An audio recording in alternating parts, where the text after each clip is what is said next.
Tonight, under the pale glow of a moon that once watched over the battlefields of 1916, we return to a promise whispered in the cold air, a vow made by a weary soldier who clung to hope even as the world trembled around him. Tonight's story begins with a single heartbeat, a footstep in the mud, a letter pressed close to a chest, and a promise that would outlive the war. Before we begin, I want to welcome everyone joining us, from the United States watching late into the night, from Europe settling in during the quiet hours before dawn, from Canada wrapped in blankets as the cold evening settles outside, and from anywhere else in the world where someone is listening at whatever time your night begins. If you're here to rest, to drift, or simply to escape into another time, please remember to like the video, subscribe, and leave a comment about where you're watching from and what time it is for you right now. Your presence helps this story reach others who may need peace tonight. Now, settle into your blanket, slow your breathing, dim your lights, and allow your mind to soften. Prepare yourself for a journey through soft rain, trembling earth, and the quiet resilience of a soldier's heart. And when you're ready, we will begin. The moon of 1916 hung low over the shattered countryside, its silver glow stretching across the battered fields like a quiet blessing. The world was strangely still, too still for a place carved open by war. Gentle ripples of mist curled above the ground, drifting in slow, sleepy waves as though the land itself exhaled in exhaustion. Private Elias Harrow walked alone through the dim field, his boots sinking slightly into the damp soil with every step. The soft squelch of mud was the only sound in this fragile, night-bound world. His breath formed pale clouds in the frigid air, dissolving almost instantly into the drifting mist. He paused, lifting his head toward the moon, letting its cold light wash over him. For the first time all day, he felt something close to calm. In his coat pocket, wrapped tightly in cloth, was the letter, creased at the edges, handled far too many times. A promise sat inside those lines, a vow he made to someone far from the front. I will return. No matter how dark the nights become, I will come home to you. The wind brushed past him, carrying the faint scent of wet earth and distant smoke. It was a soothing breeze, one that did not speak of danger tonight, but instead whispered of quiet endurance. Elias closed his eyes and let the cool touch of air settle over him, easing the ache in his shoulders. All around him, the field shimmered under the moonlight. The broken fence posts cast long, soft shadows. Pools of rainwater mirrored the sky like fragments of fallen stars. Far in the distance, where the land dipped into trenches and winding paths, lanterns flickered weakly, small pinpricks of human persistence in a world too large and too fragile. Elias walked slowly, almost reverently. The silence felt sacred tonight, as though the battlefield had decided to rest. The moon followed him like a patient guardian, shining down upon the soldier who carried a promise larger than the war itself. And with each step, Elias felt something shift inside him, a strange but calming certainty that the moon had heard his vow, and perhaps, in its quiet way, would guide him through the nights ahead. He breathed deeply, then continued forward into the soft silver glow. Elias descended gently into the familiar cut of the earth, where the trench curled like a long, winding scar across the land. The wooden planks beneath his boots creaked softly, swollen from the evening damp. Lantern light flickered along the walls, sending warm, trembling shadows dancing across the mud-packed timbers. The air down here was warmer, though heavy with the scent of soil and spent days, like a cellar that remembered everything placed within it. The men were quiet tonight, not fearful nor restless, just quiet in that deep, reflective way that comes when soldiers sense a rare mercy in the air. A few sat wrapped in blankets, their breath rising in slow trails, their eyes half-lidded as they listened to the gentle murmur of wind drifting through the narrow passage. Someone hummed a low tune, soft, broken, but soothing in its persistence, barely louder than a breath. Elias moved past them, offering small nods. Each returned with tired smiles. Even in war, warmth survived in the smallest gestures, a shared look, a hand resting briefly on a shoulder, a whispered joke drifting through the darkness. As he reached a bend in the trench, he paused. Above him, the moonlight spilled over the jagged rim, pouring down like pale water. The mist from the open field curled into the trench, softening its edges, giving the rough boards a faint glow. It was strange, Elias thought, how gentle the world could appear even in a place built for conflict. Almost as if the night wished to undo, if only for a moment, the scars carved by day. He leaned against the wall, letting his body sink slowly into the earth's embrace. His fingers brushed once more against the shape of the letter inside his coat. He did not pull it out. He didn't need to. Its words lived within him, steadying his heartbeat, reminding him why he endured each endless day. A faint rustle drifted from the far end of the trench, nothing sharp, nothing alarming, just the sound of someone settling onto a crate. Even noises that once startled him now felt softened by exhaustion and the moon's quiet touch. Elias tilted his head back and exhaled. The cool breath rose until it met the drifting mist and disappeared within it, as though the night had accepted it, folded it gently, and tucked it away. In that stillness, a thought came to him, not loud, not desperate, but gentle and sure. When the world sleeps, the heart remembers its promises. Elias closed his eyes, feeling the truth of it settle through him like warm cloth. Tomorrow might be louder, might demand more of him. But tonight was made for remembering, for breathing, for holding on to the fragments of hope that glimmered even in the darkest places. He opened his eyes again, letting the quiet seep deeper into him. The night did not speak, but it listened, and that was enough. As the night deepened, Elias withdrew to a small wooden crate tucked beneath an overhang of sandbags.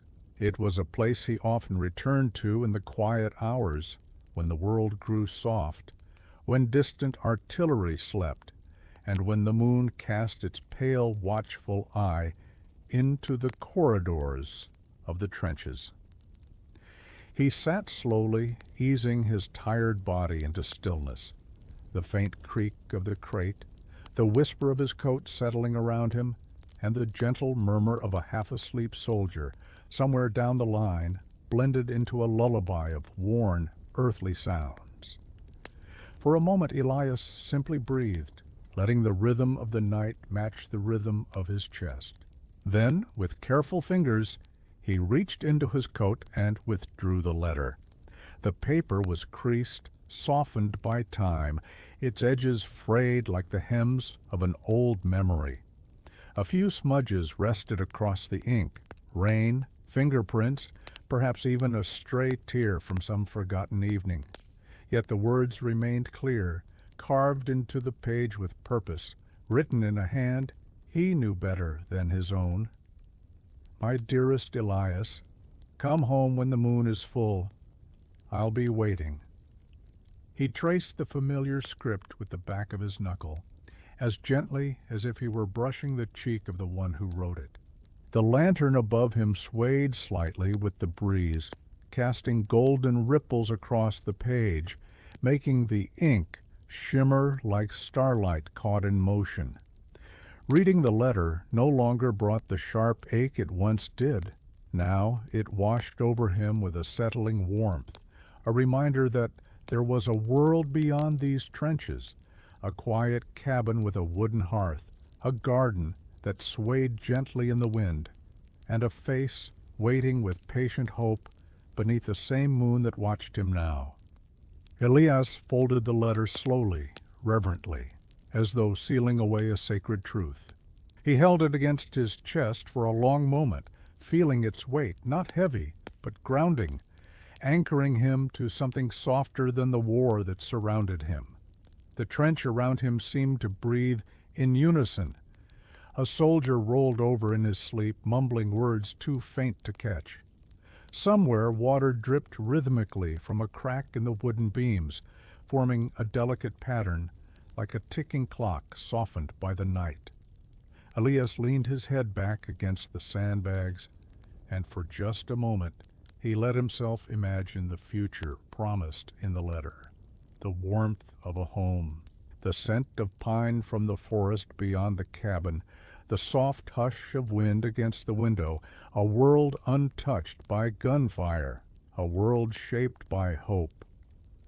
Above, the moon drifted slightly behind a passing cloud, its light dimming to a gentle silvery veil.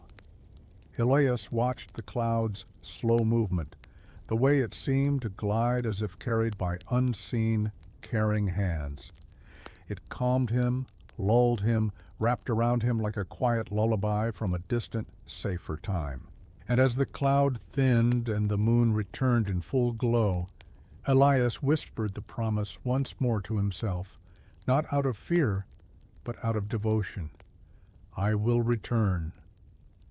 The night received the vow with its usual silent grace, holding it softly in the cool air as Elias closed his eyes and let the quiet hours cradle him.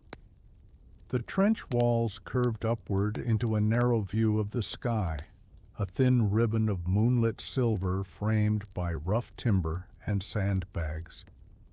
Elias climbed the short ladder to the lookout post, his hands brushing against the cool rungs, worn smooth by countless palms. Each step felt deliberate, unhurried, guided by a quiet instinct to rise closer to the night's gentler world.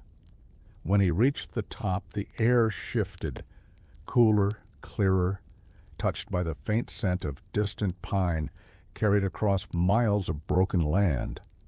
The wind moved slowly, as though it too were weary from the weight of the world.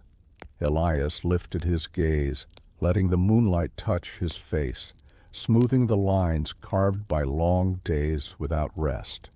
The battlefield stretched before him, not as a place of chaos, but as an expanse washed in silver. The wire glistened with frost, each barb catching the moon like a tiny trembling star. Pools of water shimmered softly, reflecting distant clouds that drifted lazily across the heavens.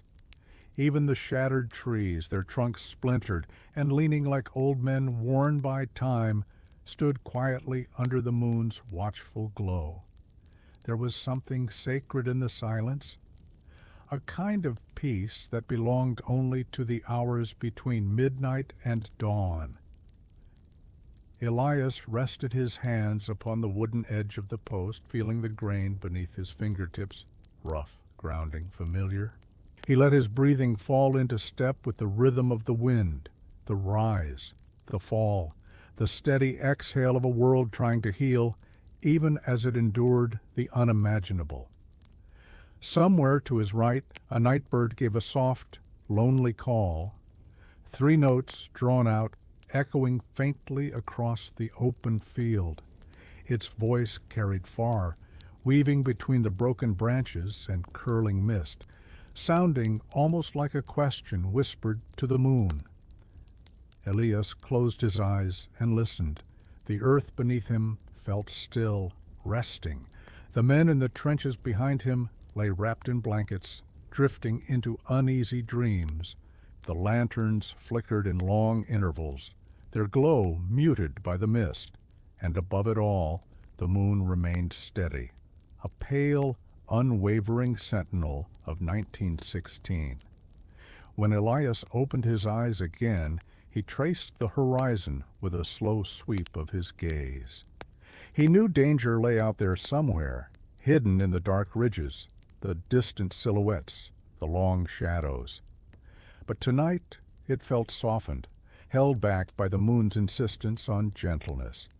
He thought again of the promise folded against his heart, of the face waiting for him beneath a different sky, of home, so faintly remembered yet still so deeply felt.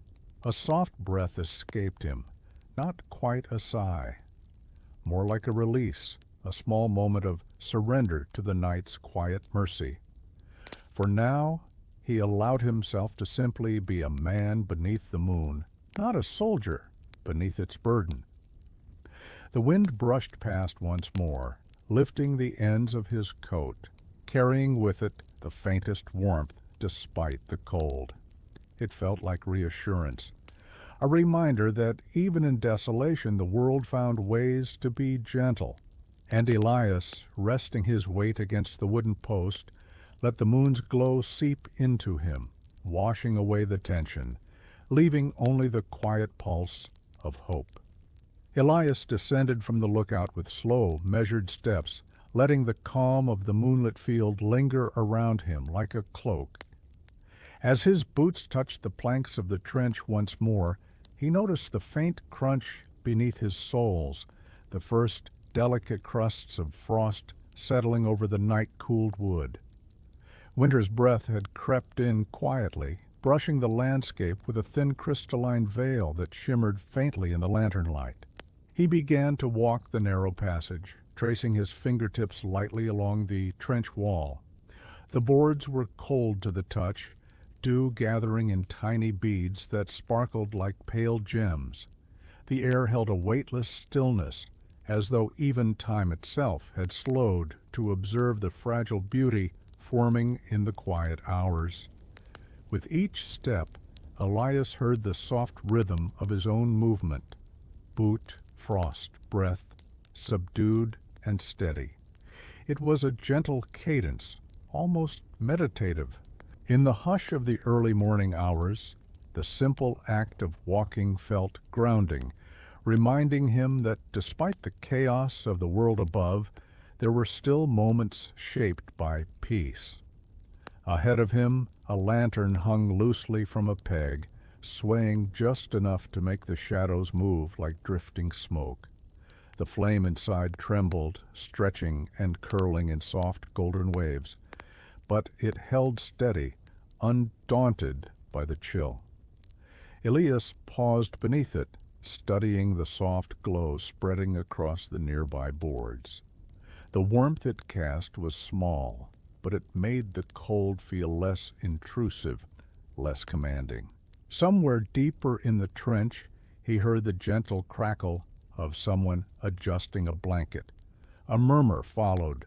Sleep softened, almost childlike. It was a reminder that the men here, hardened by duty, still carried within them the fragile need for comfort, for warmth, for small moments of human tenderness. Elias continued forward until he reached a junction where the trench split in two directions. Above him, the sky opened once more, the moon hanging lower now, cast in a faint halo of frost-lit mist. The stars around it shimmered gently, blurred by the thin veil drifting across the night. They looked tired, softened, as though keeping vigil had worn them down, yet still they remained, small guardians scattered across the sky. He lifted his breath toward the cold air, watching it bloom into a cloud before dissolving. The frost on the ground glittered as he stepped through it, the soft crunch accompanying each movement like delicate footsteps echoing through a quiet cathedral. Elias slowed, letting his senses absorb the moment, the scent of cold earth, the faint tang of wood smoke clinging to his uniform, the whisper of wind threading through the narrow passage. Nights like this were rare, precious, and he held on to the quiet as though it were a gift offered directly to him.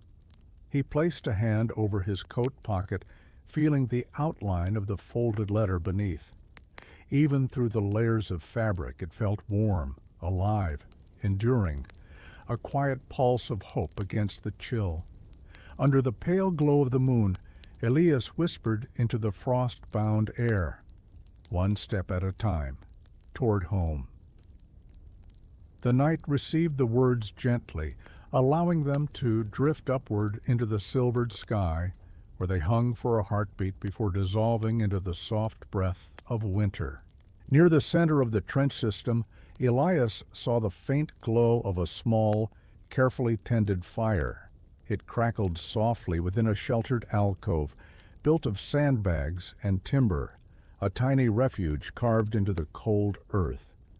Even from a distance, the warmth looked like something alive, breathing gently, pulsing with a soft amber heartbeat that pushed back the chill creeping through the night. 2 soldiers sat beside it, wrapped in heavy coats, and hunched close, their faces illuminated by the gold-red shimmer. One stirred the embers with a metal rod, coaxing new sparks into the air. The sparks floated upward like drifting fireflies before vanishing into the dark. Elias approached slowly, not wishing to break the tranquility. The men looked up and offered tired smiles, each one softened by the glow of the flames. He returned the gesture, lowering himself onto a wooden crate near the fire. The heat touched his skin instantly, gentle, comforting, like a hand laid over cold fingers. For a while, none of them spoke. Words felt unnecessary. The fire did the talking, its crackles and soft pops weaving a calming rhythm that blended seamlessly with the quiet of the night.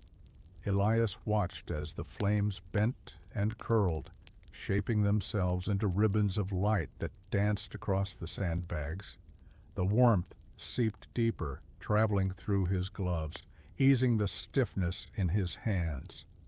He hadn't realized how cold he'd grown until the fire began to undo it. Little by little, the tension eased from his shoulders. The frost in his bones loosened. One of the soldiers, a young man named Rowan, exhaled with a long, peaceful sigh. "Feels like the whole world stops for a while when we sit here," he murmured, voice soft and distant. Elias nodded. "It does." And it was true. Here, in this small pocket of borrowed warmth, time seemed to slow. The war felt far away, unreachable for a fleeting moment. The other soldier, Holt, passed Elias a battered tin cup half filled with warm broth. The scent was faint but comforting. Onions, a hint of barley, maybe even a touch of pepper, if the cooks had been generous. Elias accepted it with a grateful nod and took a careful sip. The warmth spread through him, settling in his chest like a slow-growing ember. The firelight flickered across their faces, revealing lines of fatigue, shadows of fear, but also resilience. Quiet resilience. The kind built one night, one breath, one moment at a time. Rowan leaned back, staring upward through the narrow gap of sky framed by the trench walls. "Moon's bright tonight," he whispered. Elias followed his gaze. The moon hovered above them, softened by thin clouds, glowing like a lantern hung high in the heavens. Its light mingled with the fire's glow, casting layered shadows that rose and fell with every shift of the flames. "It's watching over us," Elias said softly. He meant it half-jokingly, but the truth in his voice was unmistakable. Holt chuckled under his breath. "Wouldn't hurt to have someone keeping watch." But his smile faded into something gentler, something hopeful. Silence took hold again, warm and unhurried. The crackle of the fire carried them all into a kind of shared quiet, a communion of weary souls finding solace in simple warmth. For a moment it felt like home, or at least a whisper of it. Elias took another sip of broth before setting the cup aside. The firelight danced across the ground, painting the frost with shades of gold. He closed his eyes briefly, letting the warmth wrap around him, feeling, if only for a heartbeat, that peace still existed in the world. As the fire burned lower, settling into a soft cradle of glowing embers, Elias rose and offered quiet thanks to Rowan and Holt. They nodded in return, their faces drowsy, their bodies sinking deeper into blankets as the warmth lulled them toward sleep. Elias stepped away, leaving the gentle glow behind, and moved down a narrower stretch of the trench where the shadows pooled like ink. The night had grown even stiller. The air seemed to hold its breath, and with it Elias felt the world narrow to the soft beat of his heart and the faint crunch of frost under his steps. He walked slowly, letting the silence fold around him, letting it settle into the spaces where fear usually lived. Above him, the sky stretched open, a deep well of darkness, dotted with stars softened by drifting veils of cloud. Each star shimmered faintly as though flickering in and out of memory. The moon hung lower now, its glow gentler than before, like a lantern running low but still determined to shine. Elias paused near a wooden support post where the trench widened just enough to offer a small alcove. Here, the air felt different, lighter, as though untouched by the heaviness of long days. He leaned against the post, letting his body relax into the cool wood. The trench around him was quiet in a way that felt almost sacred. Every sound was softened, muted footsteps from a sentry far down the line, the faint rustle of canvas as someone shifted in their sleep, the slow trickle of water gathering in a distant corner. None of it intruded. Instead, it blended into a kind of tender hush. He closed his eyes, and in that darkness, he heard something unexpected, the steady rhythm of his own breathing. It rose and fell, calm and unhurried. The sensation was grounding, reminding him that beneath the layers of uniform, the fatigue, the weight of memory and uncertainty, he was still human, still alive, still moving forward one quiet heartbeat at a time. The cold brushed against his face, but gently, like a hand smoothing back stray strands of hair. It carried the faint scent of pine again, distant but clear enough to conjure a memory. Him walking through the forest near home, fallen needles crunching beneath his boots, the trees whispering overhead. A place where silence meant peace, not danger. He breathed deeper, letting the memory settle into him, letting it warm the spaces the fire could not reach. For a moment, Elias imagined the person who had written the letter, standing beneath a different sky, perhaps bathed in a softer moonlight, waiting with quiet hope. The thought wrapped around him like a woolen scarf. It steadied him, gave the night a shape he could rest inside. A distant thud sounded somewhere far across the fields. Not an explosion, just something shifting in the dark. Elias opened his eyes slowly, allowing awareness to return. The moment of stillness passed like a drifting cloud, but its calm lingered in his chest. The night was changing. He could feel it, the air thickening just slightly, the silence growing deeper, heavier. It wasn't foreboding, only a reminder that dawn was still hours away, and the darkness had its own long, patient rhythm. Elias lifted his gaze to the moon once more. A single thought rose within him, quiet, steady, unwavering. Hold on. Keep breathing. Keep moving. It was enough. He pushed gently away from the support post, ready to continue his slow, meditative walk through the winding trench, carrying the night's quiet with him like a lantern within his chest. The trench narrowed into a dim passage where the walls pressed close, their timber frames creaking softly as the cold settled deeper into the ground. Elias stepped carefully here, mindful of the uneven planks and the thin layer of frost beginning to glaze them. His boots made the faintest sound, more a whisper than a footstep, echoing gently in the confined space. Lanterns were scarce in this part of the line. Only a few glimmers of orange light shone from distant corners, leaving most of the passage draped in shadow. Yet the darkness was not hostile. It was soft, velvety, wrapping itself around Elias like a heavy blanket. The air felt warmer here, sheltered from the night wind above, carrying with it the earthy scent of damp soil that had held up the trench walls for months. As he walked, Elias noticed something subtle, a rhythm beneath the silence, so faint he almost mistook it for his imagination. A quiet drip of water falling from the ceiling of a dugout, the distant shuffle of someone turning in sleep. The timbers expanding and contracting with the cold.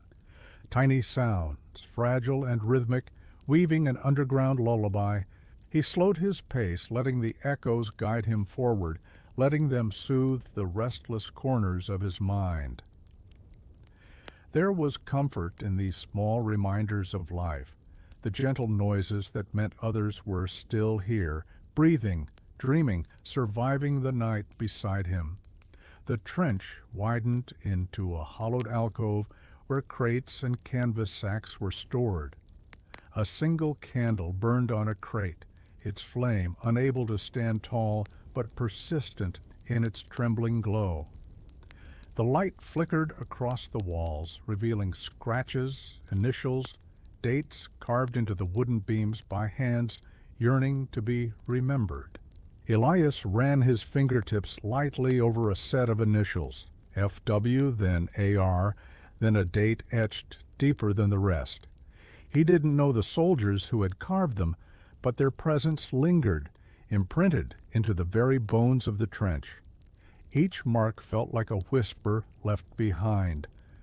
I was here. I lived this night. I endured. The candle sputtered softly as he passed, its flame bending toward him as though acknowledging his presence. The warm glow softened his features, casting shadows that swayed gently across the trench walls, like faint memories drifting past. Further along, he encountered a small dugout with its entrance curtain drawn to the side. Inside, he could see the shapes of sleeping soldiers, bundled in wool blankets, curled against the cold. Their breathing rose and fell in quiet harmony, a steady chorus that filled the space with a sense of belonging. Elias watched them for a moment, feeling a deep tenderness bloom in his chest.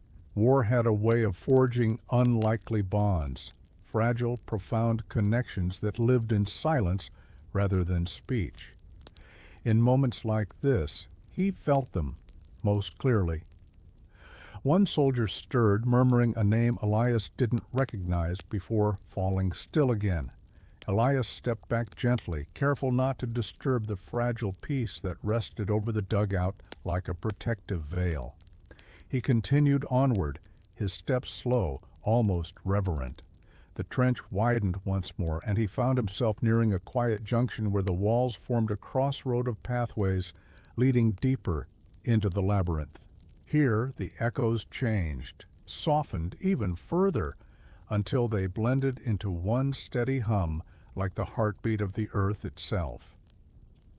In that hush, Elias placed a hand over his coat pocket, the letter warm against his palm, as though reminding him of the world waiting beyond these shadowed corridors. He breathed deeply, allowing the quiet to settle inside him once more. The echoes beneath the earth were not lonely. They were alive, patient, holding space for hope to endure.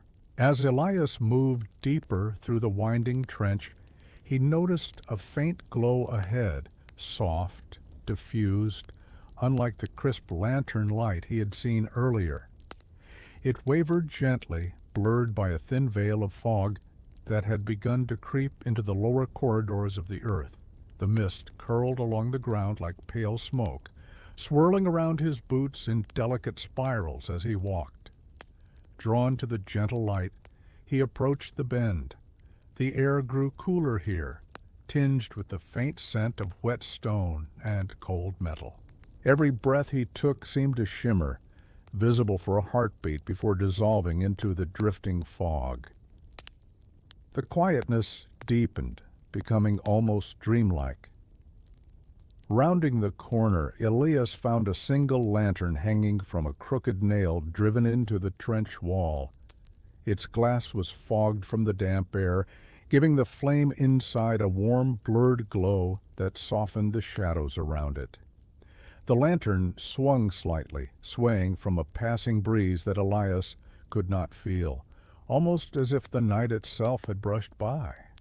He reached out a hand, touching the edge of the frame. The metal was cold, slick with condensation, but the light within felt steady, calming, almost maternal in the way it warmed its small corner of the world. Fog drifted through the beam of light, catching the glow and scattering it into pale halos that hovered in the air. Elias watched the mist curl and twist, illuminated like wandering spirits. Each wisp moved slowly, with a kind of deliberate grace, rising and falling as though dancing to a rhythm only the night could hear. The lantern's glow painted the frost on the trench floor in shimmering shades of amber and gold. Elias followed the pattern with his eyes, feeling a sense of surreal peace settle into him. It was strange, he thought, how something so small, so ordinary could shift the entire feel of a place, could turn cold earth into a sanctuary. A soft clink sounded nearby. Elias turned his head and saw a small metal cup resting on an overturned crate.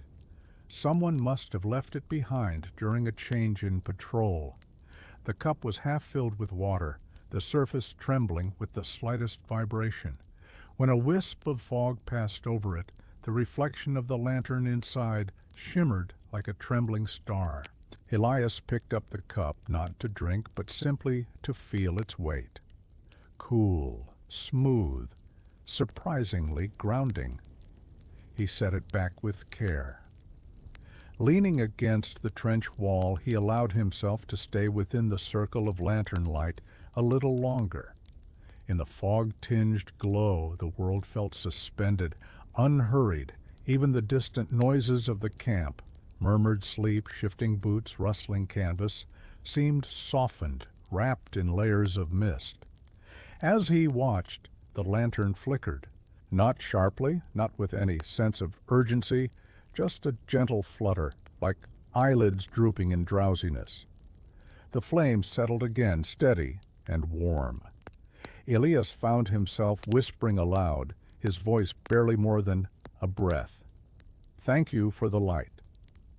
It was silly, perhaps, to speak to an object, but in this place, where darkness pressed from all sides and the world above had so often forgotten its warmth, the lantern felt like a companion, a small, steadfast heart, glowing against the cold. He lingered until the fog thickened, its pale fingers drifting higher along the trench walls. The lantern's glow faded slightly behind the white veil, becoming a muted beacon, guiding him onward. With one last glance at its gentle flame, Elias stepped back into the mist, letting it curl around him, soft and cool, as he continued deep into the night. The fog clung more thickly now, rising to Elias's knees, drifting in pale swirls through the trenches as though the earth breathed a soft, cool exhale. As he made his way forward, he heard the faint tread of approaching footsteps, measured, steady, familiar. A silhouette emerged through the mist, the shape tall and composed, lantern held high. It was Captain Alden. His lantern cast a gentle amber halo around him, softening the sharp lines of his uniform and turning his shadow into a long, wavering silhouette on the trench wall. Though the captain was known for his firm resolve, his voice tonight was low and warm, softened by the quiet hours. "Evening walk, Harrow?" he asked, his tone carrying no reprimand, only understanding. Elias nodded. "Couldn't sleep, sir." Captain Alden's expression shifted into a faint smile, barely visible beneath the shadow of his brimmed cap. "None of us sleep easily here. Nights like this. They ask us to wander." The captain stepped beside Elias, slowing his pace to match. Together they moved through the fog-lit corridor, their lanterns casting overlapping halos that drifted across the timber walls. The air held a gentle chill, but the presence of another person, steady, calm, brought a quiet warmth that wrapped around Elias like a reassuring cloak. For a while neither spoke. Their footsteps made soft impressions in the frost, leaving fading traces that the fog seemed eager to reclaim. Finally the captain broke the silence. "You keep close to your thoughts, Harrow. That's not a flaw." Elias glanced at him. "Sometimes it feels like a burden, sir." Captain Alden's lantern flickered, the flame bending as he gently lowered it to avoid a jutting beam. When he spoke, his voice was almost a murmur. A man who thinks deeply carries hope longer than most, even in a place like this. The words settled over Elias like warm rain, unexpected yet comforting. The fog swirled between them, carrying the quiet wisdom forward as though memorizing it. They reached a small junction where rations were usually distributed. Tonight it was empty, save for a few crates stacked neatly against the wall. The captain paused, resting his lantern on one of them. The glow spread across the trench floor, giving the frost a faint golden shimmer. "You have someone waiting for you," Captain Alden said, not as a question, but as a truth he had long observed. Elias hesitated only a moment before nodding. "Yes, a promise I intend to keep." The captain's eyes softened, reflecting the lantern's glow. "Good. Promises. Give men something the war cannot take, a direction, a reason to walk toward dawn instead of waiting for it to pass." Elias felt the words settle deep inside him, resonating with the quiet vow he carried. He placed a hand over the pocket where the letter lay, a gesture the captain noticed but did not comment on. Some things did not need to be spoken aloud. Fog drifted between them in gentle waves, shaping the moment into something almost dreamlike. Captain Alden lifted his lantern once more, the flame steady despite the cold. "Keep walking, Harrow," he said softly. "Nights like this remind us that even the trenches can hold peace for a while." Elias nodded. "Thank you, sir." The captain gave a small, respectful nod in return before turning down another corridor, his light fading slowly into the fog like a star drifting behind a cloud.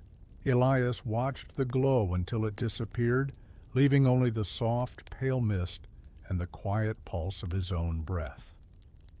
The encounter lingered with him, a gentle anchor in the drifting fog, a reminder that even leaders carried their hopes quietly, like lanterns through the night.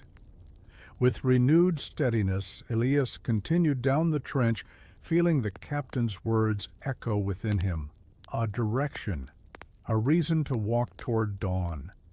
The fog began to thin as Elias continued forward, dissolving into faint wisps that clung to the corners of the trench before slipping silently back into the night. Above him, the moonlight sharpened once more, casting soft silver lines along the wooden beams and painting the frost in a delicate shimmer. The air grew colder, clearer, carrying a crispness that reminded him of winter mornings far from the front. It reminded him of home.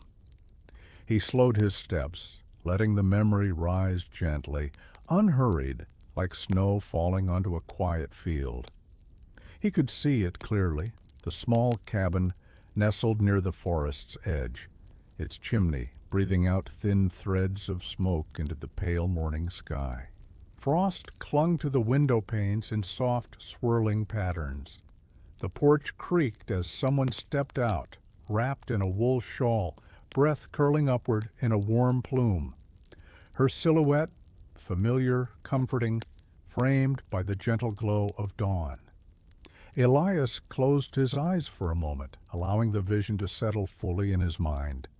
He could almost smell the faint sweetness of pine rising from the woods, hear the distant crunch of snow beneath boots, feel the warmth of a hand slipping into his as they watched the world wake slowly together. The wind in the trench shifted, carrying with it a faint scent, cold, clean, stirring something deep within him. It wasn't pine, not truly, but it was close enough to open the door to memory more fully. A hush fell over his thoughts, softening everything into something peaceful, tender. He imagined her voice, gentle, steady, warming him from the inside out. "Come home when the moon is full," she had written, a promise wrapped in hope, a beacon to follow through the darkest nights. Elias touched the pocket where the letter lay. The fabric was cold, but inside he could feel the warmth of the words, the quiet heartbeat they carried. It gave him strength. It reminded him that beyond the frost-bitten landscape, beyond the trenches and the shadows and the drifting fog, there was a place shaped by gentler days. He opened his eyes again.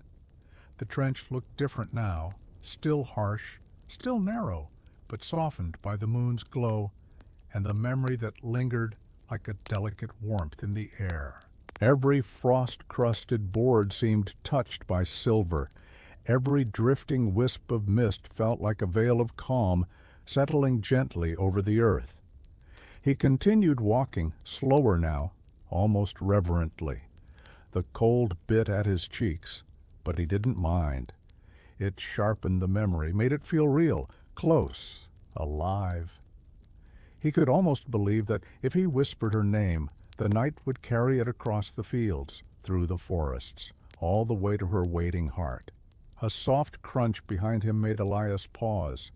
He turned and saw nothing but the trail of his own footprints, glistening faintly like a line of tiny stars embedded in frost. The trench was quiet, empty. The sound must have been settling wood or shifting frost. But for a moment he had felt as though the memory itself had taken a step with him. He smiled softly at the thought. The night deepened, its air growing colder still, but inside Elias something warm continued to glow, a small ember fed by memory, by hope, by the gentle promise written in careful, loving script. He breathed it in, letting it fill him slowly, letting it carry him through the quiet stretch of winter air.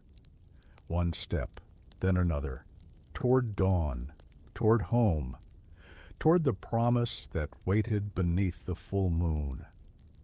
The peaceful quiet of the night held steady for a long while as Elias continued down the winding trench, his breath slow, his step soft against the frost-touched planks. But slowly, so slowly he almost missed it at first, another sound began to rise beneath the hush. A low vibration, faint as a murmur, spoken behind a closed door. Elias paused, tilting his head. The rumble was distant, far beyond the lines, blending into the cold air like a muted growl of thunder. It did not carry urgency. It did not threaten the fragile peace of the hour. Instead, it rolled gently across the frozen fields, softened by the distance, softened by the night, softened by the moon that rested quietly above the world. He breathed out, watching the plume of his breath drift upward. "Artillery, maybe," he murmured to himself, though he knew it was too far to mean anything immediate. The war never truly slept, even on nights like this, still. The sound was strangely calming in its predictability, A reminder of reality, yes, but dulled, distant, almost ghost-like. It felt more like an echo of the day than a warning of the night. Elias leaned against the trench wall, letting the moonlight spill across his shoulders. The rumble came again, rolling low and long, then fading until it became indistinguishable from the sigh of wind brushing past the upper edges of the trench. Above him, the sky had shifted, clouds gathering slowly, drifting across the moon like thin strokes of pale ink. The moon's glow dimmed a little, and the stars shimmered faintly as though blinking through a veil. The world felt wrapped in layers, mist, frost, cloud, memory, all of it settling into a quiet rhythm that matched Elias's heartbeat. He listened again. Another rumble, softer this time, like the earth shifting in its sleep. He found that it didn't unsettle him. Instead, it grounded him, reminding him that even in a world at war, there were patterns, waves of sound, cycles of noise and silence, moments of tension followed by long exhalations like this one, where peace held firm despite the echoes of conflict on the horizon, and beneath it all the promise he carried remained steady. He lowered himself onto a small wooden crate tucked along the trench wall. The wood was cold but sturdy. From here, he could see the faint glimmer of frost along the upper edges of the trench, catching what remained of the moon's silver glow. The rumble returned, fading like a wave, falling slowly back into the sea. Elias closed his eyes, feeling the vibration through the earth, through the boards, through his boots. It was distant enough to feel unreal, like something remembered, rather than something unfolding. As he sat there, the sound became part of the night's symphony, the whisper of wind, the occasional drip of water, the faint shifting of wood, and now the quiet heartbeat of distant artillery, softened by miles, reshaped by winter air into something almost sorrowful, almost gentle. He thought briefly of the men on the other side of that distant noise, of their own trenches, their own cold nights, their own memories held close. It was a strange, humbling thought that somewhere far away beneath the same moon, other hearts beat with the same mix of fear, hope, and longing. Elias opened his eyes again. The rumble faded completely, swallowed by the night. The silence returned, deeper than before. He stood slowly, brushing frost from his coat, and resumed walking, carrying with him the subtle tremor of the earth, a reminder that even in quiet moments the world continued to move. And so did he. The trench sloped upward toward one of the forward observation posts, a narrow ledge carved into the earth where a lone sentry stood his quiet vigil. Elias could see the faint outline of the watchman as he approached, motionless, tall, wrapped in his heavy coat, the moon silhouetting him like a statue carved from shadow. As Elias drew nearer, the crunch of frost beneath his boots announced his presence. The watchman turned his head slightly, not startled, just acknowledging, and offered a small nod before returning his gaze to the silent world beyond the trench.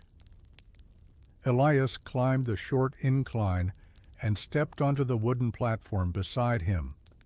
Up here, the wind brushed more freely across the exposed ground, cool and steady, carrying with it a sweep of winter's breath.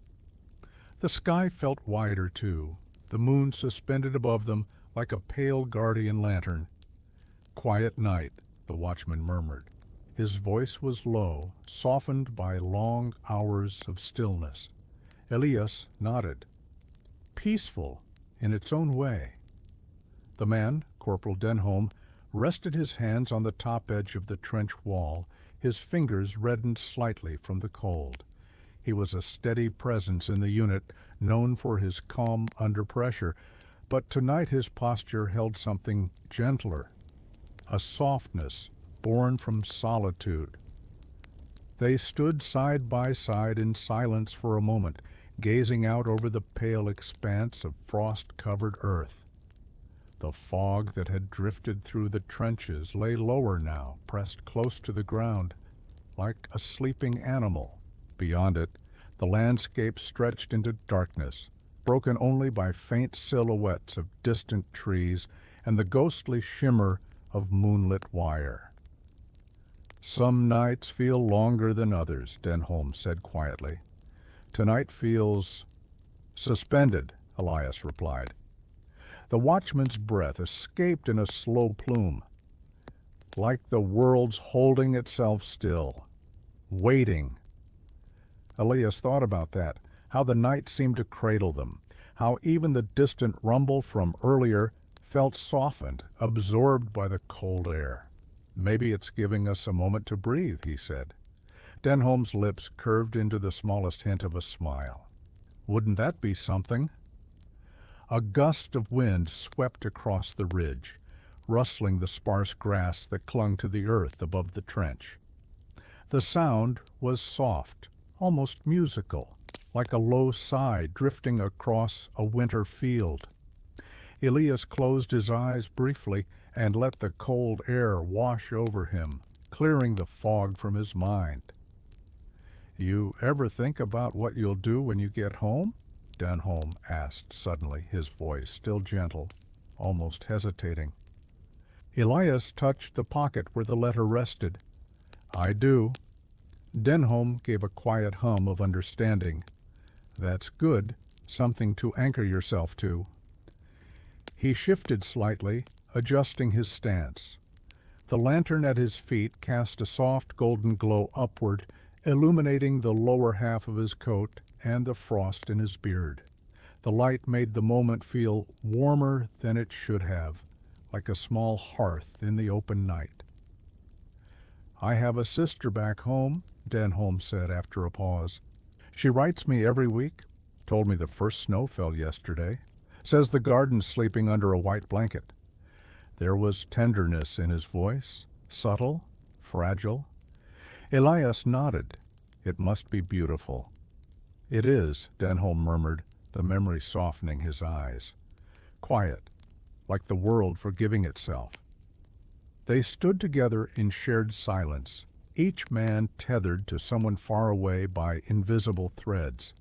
The moon above them glowed brighter as the clouds drifted aside, bathing the ground in fresh silver light. After a while, Denholm spoke again.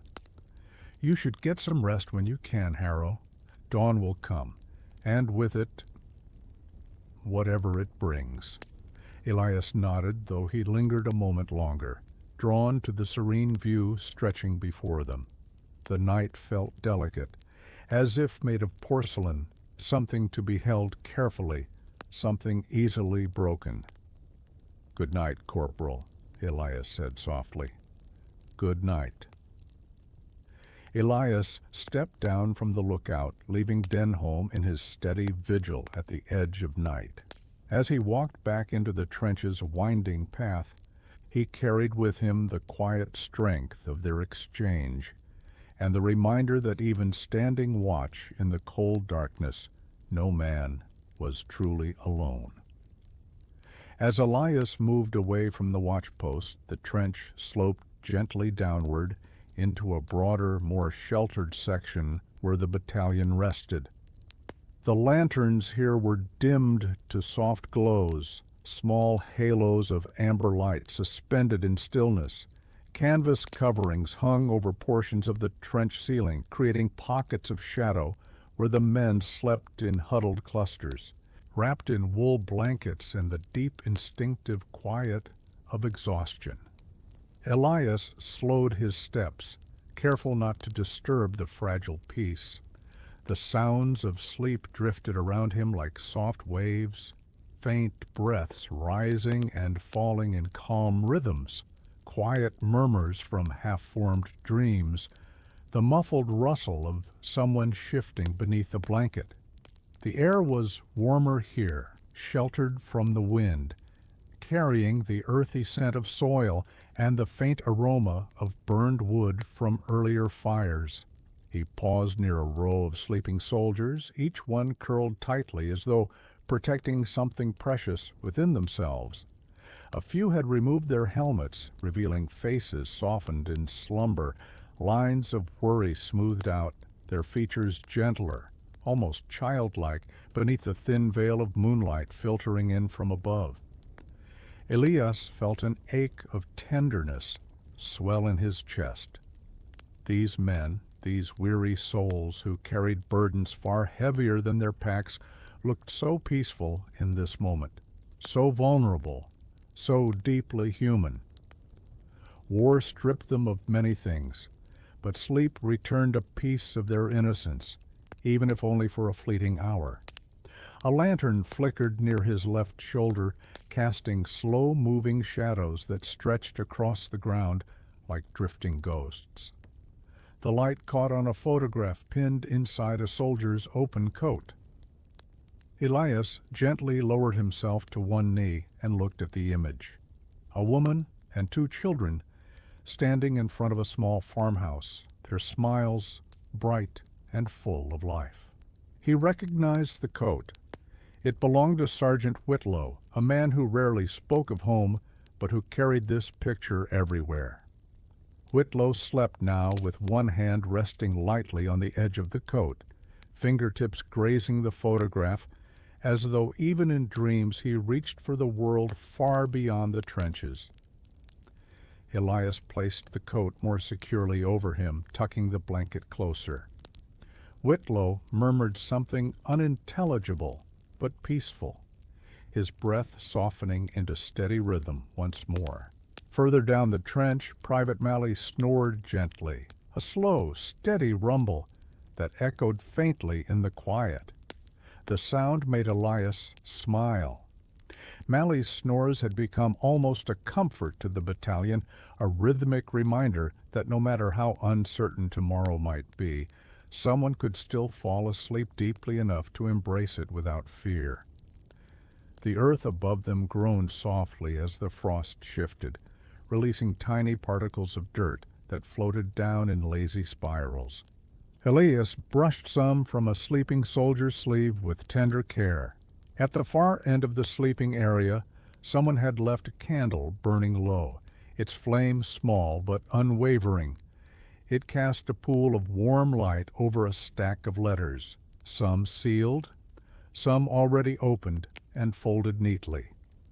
The topmost letter bore handwriting that trembled faintly, as though written by a hand longing to reach across an ocean. Elias didn't read it. He simply stood before the little shrine of ink and flame, feeling the weight of love and longing resting atop those envelopes. Every soldier here carried a story. Every story held someone waiting. Every waiting heart was tied to these quiet breaths, these dreams, these moments of fragile rest. The air felt heavier with meaning, yet softer somehow. Elias stepped away quietly, continuing his slow journey as the sleeping battalion breathed around him. In the warmth of their shared rest, he felt his own shoulders loosen, his thoughts ease. Tonight, the world allowed them this peace. Tonight, the trenches seemed to cradle rather than consume. He closed his eyes briefly, inhaling the warm, earthy air, and exhaled with gratitude for silence, for breath, for human closeness in the cold. When he opened his eyes again, he walked on, letting the quiet guide him through the heart of the sleeping battalion. Beyond the sleeping battalion, the trench curved into a narrow, semi-sheltered alcove where discarded supplies were stacked in quiet disarray, empty crates, worn canvas bags, coils of old rope stiffened by the cold. Yet amidst the clutter, something unexpected caught Elias's attention, a faint, trembling melody drifting through the still air. At first, he thought it was only the wind brushing across a loose piece of metal or whistling past the wooden beams. But no, this had shape, softness, intention. A tune slow and wistful, barely more than a whisper. A lullaby, almost. Elias stepped quietly toward the sound. There, seated on an overturned crate, wrapped in his thick coat, and illuminated only by a sliver of moonlight, was Private Lorne, one of the quieter men in the battalion. In his hands, small and fragile, against the bulk of his uniform, rested a harmonica. The metal glinted faintly as his breath coaxed out the fragile notes. Lorne's eyes were half closed, heavy with exhaustion, yet softened by focus. He played not with confidence, but with a tender, hesitant touch, as though the melody were something sacred he dared not break. The tune wavered in places, each note rising like a small, trembling bird into the cold night before dissolving into the air. Elias froze, not wanting to disturb the moment. The melody was simple, one Elias faintly remembered from childhood.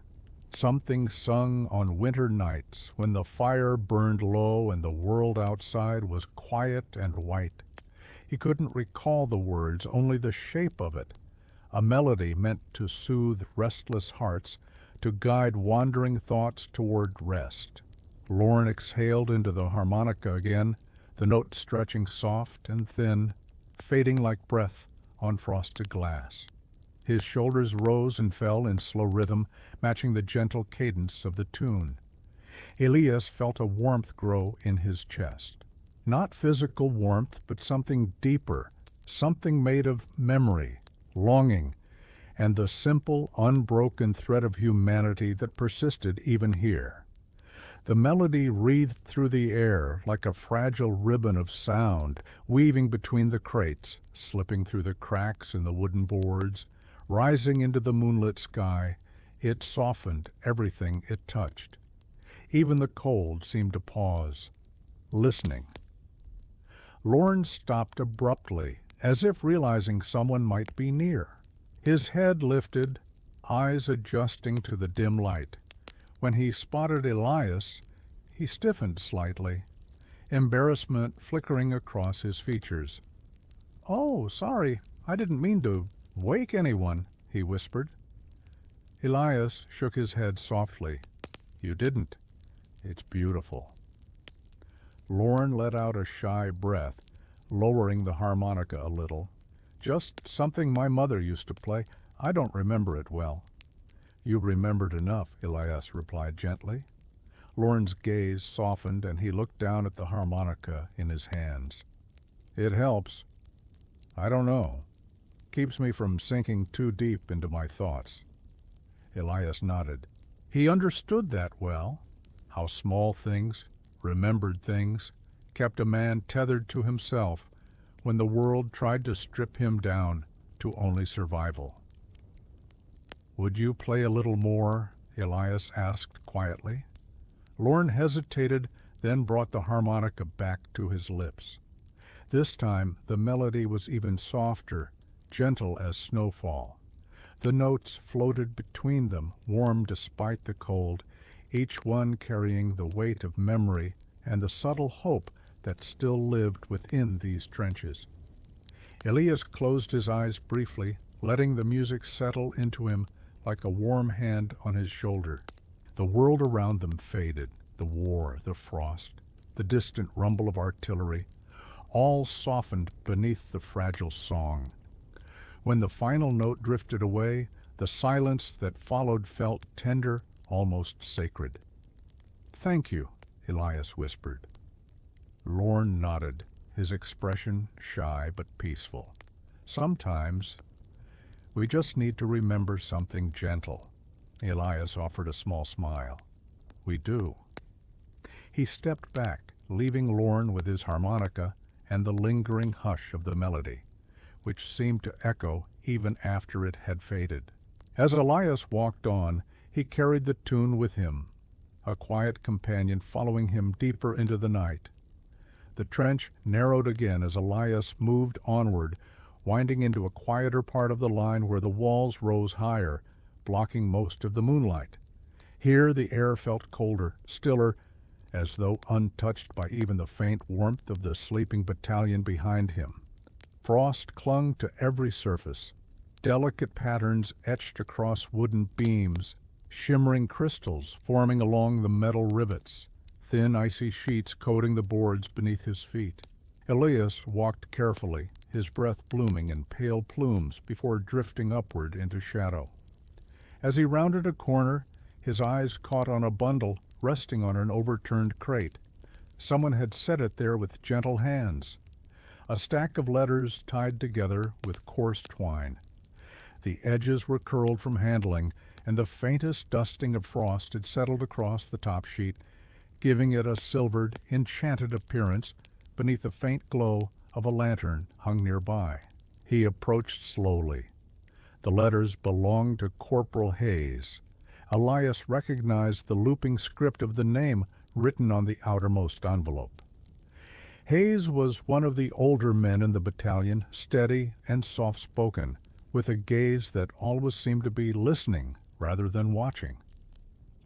He wrote home frequently, sometimes late into the night, his brow furrowed in a mixture of tenderness and longing. Elias touched the stack gently, brushing a thin layer of frost from the top envelope. Under his fingertips, the paper felt cold, almost brittle, yet unmistakably alive with the weight of human emotion pressed into every line of ink.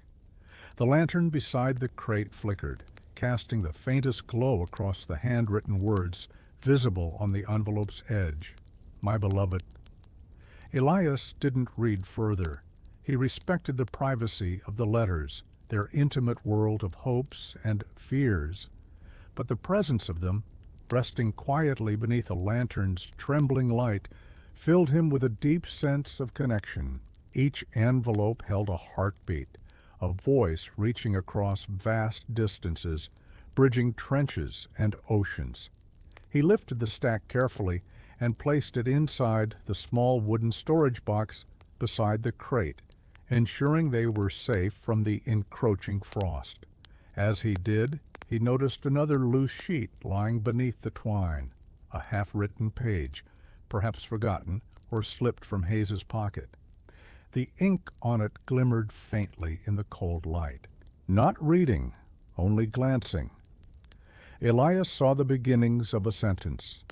If the winter grows too long, remember that my thoughts... He felt something tighten gently in his chest.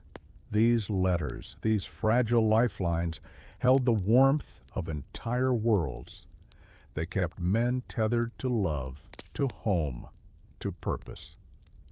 He carefully placed the loose page with the others and closed the wooden box lid softly. When he straightened, the lantern's flame fluttered upward as though exhaling with relief. Elias reached up and steadied it, shielding it briefly from a passing breeze.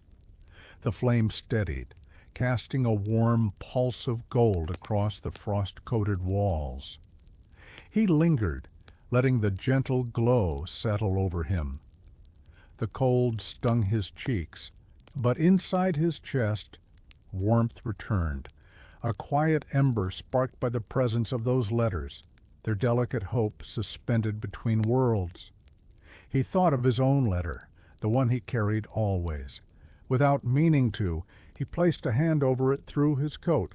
Promises written, he thought, are promises kept alive. The frost sparkled along the trench as he walked on, each crystal catching the lantern light like tiny stars resting close to the earth. His footsteps were soft, almost silent, as though he feared disturbing the quiet congregation of memories and messages that lingered in this place. As he moved deeper into the night, the warmth of the letters followed him, soft, soothing, steady. The trench gradually rose again, its wall sloping upward toward a narrow opening that led to a small overlook, one of the few places where the soldiers could gaze out over the field without stepping into danger. Elias climbed the short incline, feeling the colder wind curl beneath his coat as he neared the surface. The night widened around him, vast and gentle, as though unfolding its quiet expanse just for him. When he reached the top, he paused.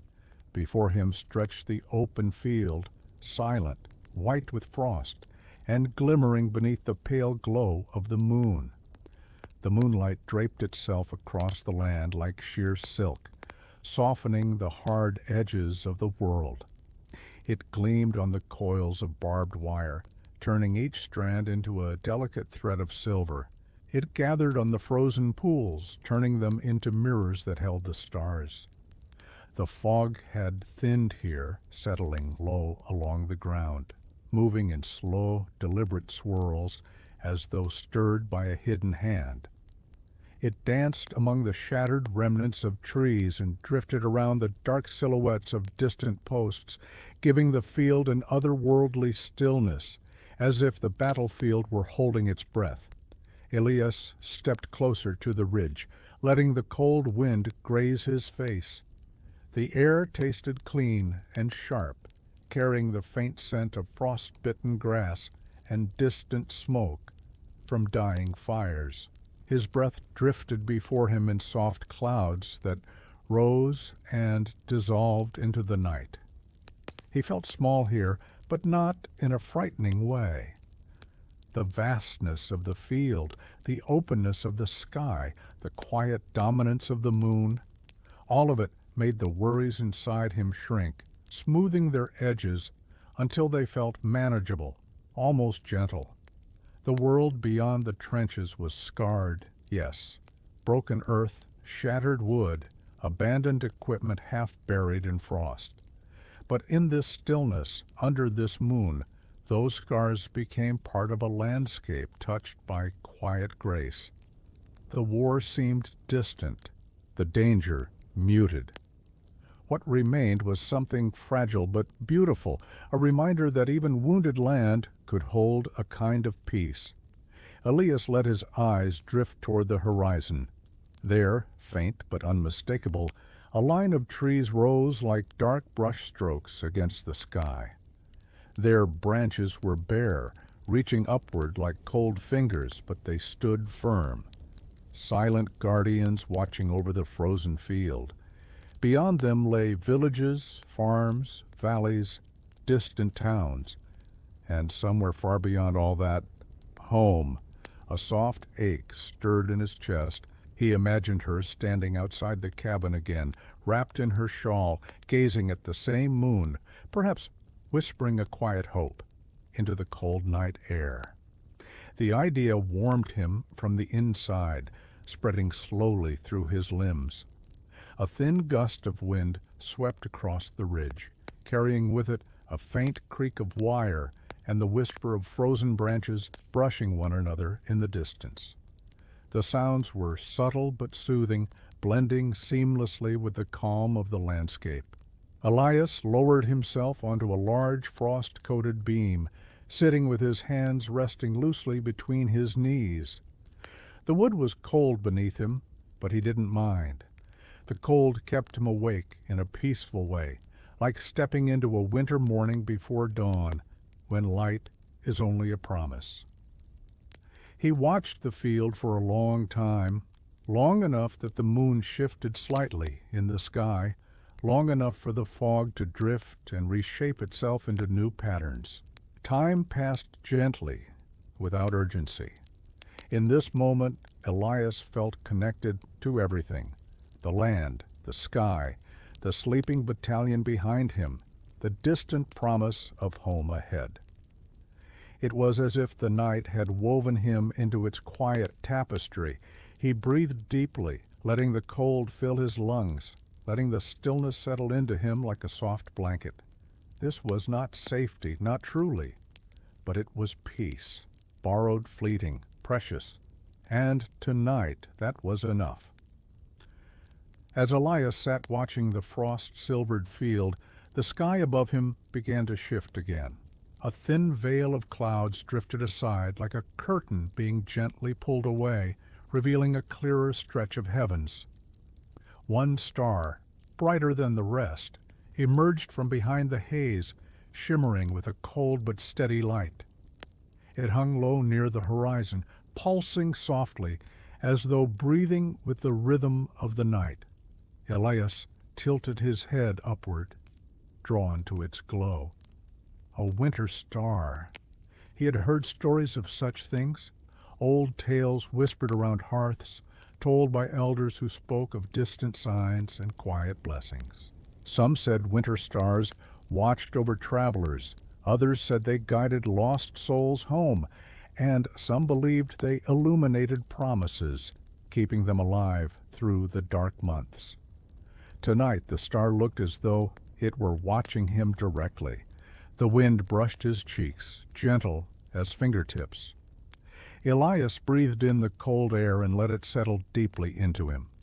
The star's glow seemed to soften the chill, mixing the cold with an unexpected warmth that spread slowly through his chest. He thought of her, the one who waited under a different sky. He pictured her looking upward, seeing perhaps the same lonely star shining through a frost-bitten night.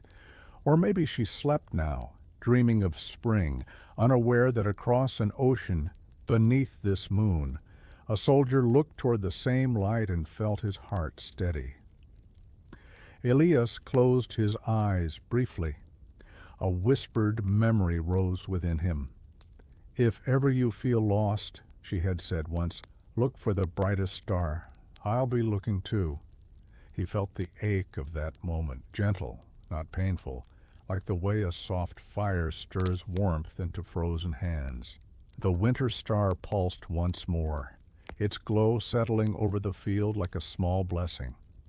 When Elias opened his eyes again, he allowed himself a fragile smile. The field stretched before him in frosted silence. The trench behind him breathed softly with sleeping men. The moon hung like a pale sentinel in the sky. And above it all, the winter star shone with unwavering calm, its light falling onto the battered earth with a kind of quiet mercy. He stood slowly, brushing frost from his coat. The ground beneath his boots crunched softly, the sound blending with the whisper of wind as he stepped closer to the ridge. For a moment, Elias lifted his hand toward the star, not to reach for it, but simply to acknowledge it, a gesture of gratitude, a silent promise. The star flickered as though nodding. He lowered his hand and breathed deeply. His breath rose into the cold air, drifting upward toward the heavens, dissolving into the space between him and that distant point of light. The winter star remained steady, watching, guiding, waiting. A calm certainty settled into Elias's bones. He would make it through this night. He would follow the promise he carried, and no matter how far the trenches stretched, how long the winter lasted, or how distant home seemed, the star would remain, a silent companion lighting his path. With renewed steadiness, he turned away from the overlook and began walking back into the winding depths of the trench, his steps slow and measured. The winter star shone behind him, gentle and enduring, until the earth swallowed its light into memory.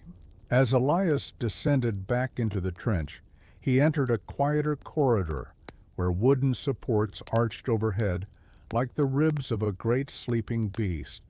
The lanterns here were few, their glow dim and honey-colored, pooling against the walls in soft circles of warmth amidst the cold.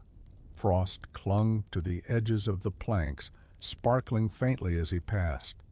Near a narrow bend, he spotted a small wooden box left open on a crate. Inside lay a handful of simple belongings, nothing unusual at first glance. A tin of matches, a worn glove missing its pair, a few loose scraps of paper, and on top of them all, an ink-stained journal. Its cover was frayed at the corners, the leather softened by time and handling, The moonlight slipping through the narrow gap above illuminated faint streaks of ink smudged across the spine, as if its owner had written quickly, urgently, pouring thoughts onto the page faster than the cold would allow. Elias paused, curiosity stirring within him, not to invade its secrets, but to appreciate the quiet weight such an object carried. Every soldier had something like this, a letter, a keepsake, a journal, a thread tying them to the person they had been or the person they hoped to become again. He lifted the journal gently. It was heavier than expected, filled nearly to the brim with pages that rustled softly as he thumbed their edges. He opened to the first blank page, where only a faint blot of dried ink lingered in the top corner, proof that someone had intended to write here, perhaps hours ago, but had been called away by duty or fatigue. The previous page caught his eye, its writing illuminated by the lantern's glow. He didn't read the whole entry, only the first fragment, enough to feel the soul behind it. Tonight the moon feels kinder, if only for a moment the world allows us to breathe. Elias felt the words settle into him like warm embers. He closed the journal carefully, respecting the privacy held within its pages, but a tenderness lingered, a quiet understanding that each man here carried an inner world rich and aching, protected by fragile layers of paper or fading ink. He placed the journal back into the box, arranging it carefully atop the other belongings. As he did, he noticed a small fountain pen tucked into the corner, its nib stained with a single frozen droplet of ink. Elias reached out and touched the droplet with his glove. It cracked delicately, almost like breaking a tiny shard of glass. Something about the moment, quiet, small, human, brought a calm sadness to him. Not sorrow, but a recognition of how much each soldier held inside, how much went unspoken in the endless churn of days and nights. He rested his hand on the journal for a heartbeat, as if offering silent companionship to its unseen author. Then he stepped back, letting the lantern light fall across the open box one last time. As he continued down the trench, the presence of the ink-stained journal lingered with him, an unspoken reminder that he too carried words unwritten, thoughts held close, a story still unfolding between the lines of war and moonlight. The night seemed to cradle these truths gently, letting them breathe in the cold, patient air. Elias tucked his chin deeper into his collar and walked onward, the soft glow of the lantern receding behind him as he ventured once more into the winding quiet. The trench soon dipped into one of the deeper access tunnels, an underground shelter carved into the earth, reinforced with thick beams and sandbags stacked like layered bricks. Elias ducked slightly as he entered, feeling the shift from open air to enclosed space as immediately as a change in temperature. The cold outside hovered lightly on the skin, but down here the air held a denser, earthen warmth. The walls radiated a subtle humidity, smelling of soil and timber, comforting in its own way, like stepping into the root of a forest. Lanterns hung at intervals along the corridor, their flames steady and low, casting wide golden halos that softened the rough textures of the shelter. Shadows moved slowly, stretching and shrinking with each sway of the lantern chains overhead. Inside the shelter, soldiers slept in narrow bunks built into the walls, stacked 2 or 3 high. The soft symphony of slumber echoed through the tunnel, quiet breaths, faint snores, the rustle of blankets as someone shifted. It reminded Elias of a long train car rumbling through the night, where weary travelers rested shoulder to shoulder, carried toward a destination unseen. He walked softly down the central aisle, mindful of boots left at the ends of bunks and equipment, laid neatly beside sleeping forms. A few men murmured in their dreams, their voices no more than warm vibrations in the dim space. Someone laughed quietly in sleep, a warm human sound that rose like a spark from a buried ember. Elias paused by an empty bunk near the end of the shelter. The mattress was thin but smoothed carefully, as though its occupant had left only moments before. A folded scarf lay atop it, a deep green wool worn at the edges. Elias touched it gently. It was still warm. He continued deeper, past a corner where the tunnel widened into a small common space. A wooden table sat beneath a broad beam, scattered with cards, a dented kettle, and a tin mug left halfway filled with cooled tea. The scent of leaves still clung faintly to the air, mingling with the earthy warmth. A draught rustled through the space as Elias passed, stirring the cards into a soft, fluttering cascade.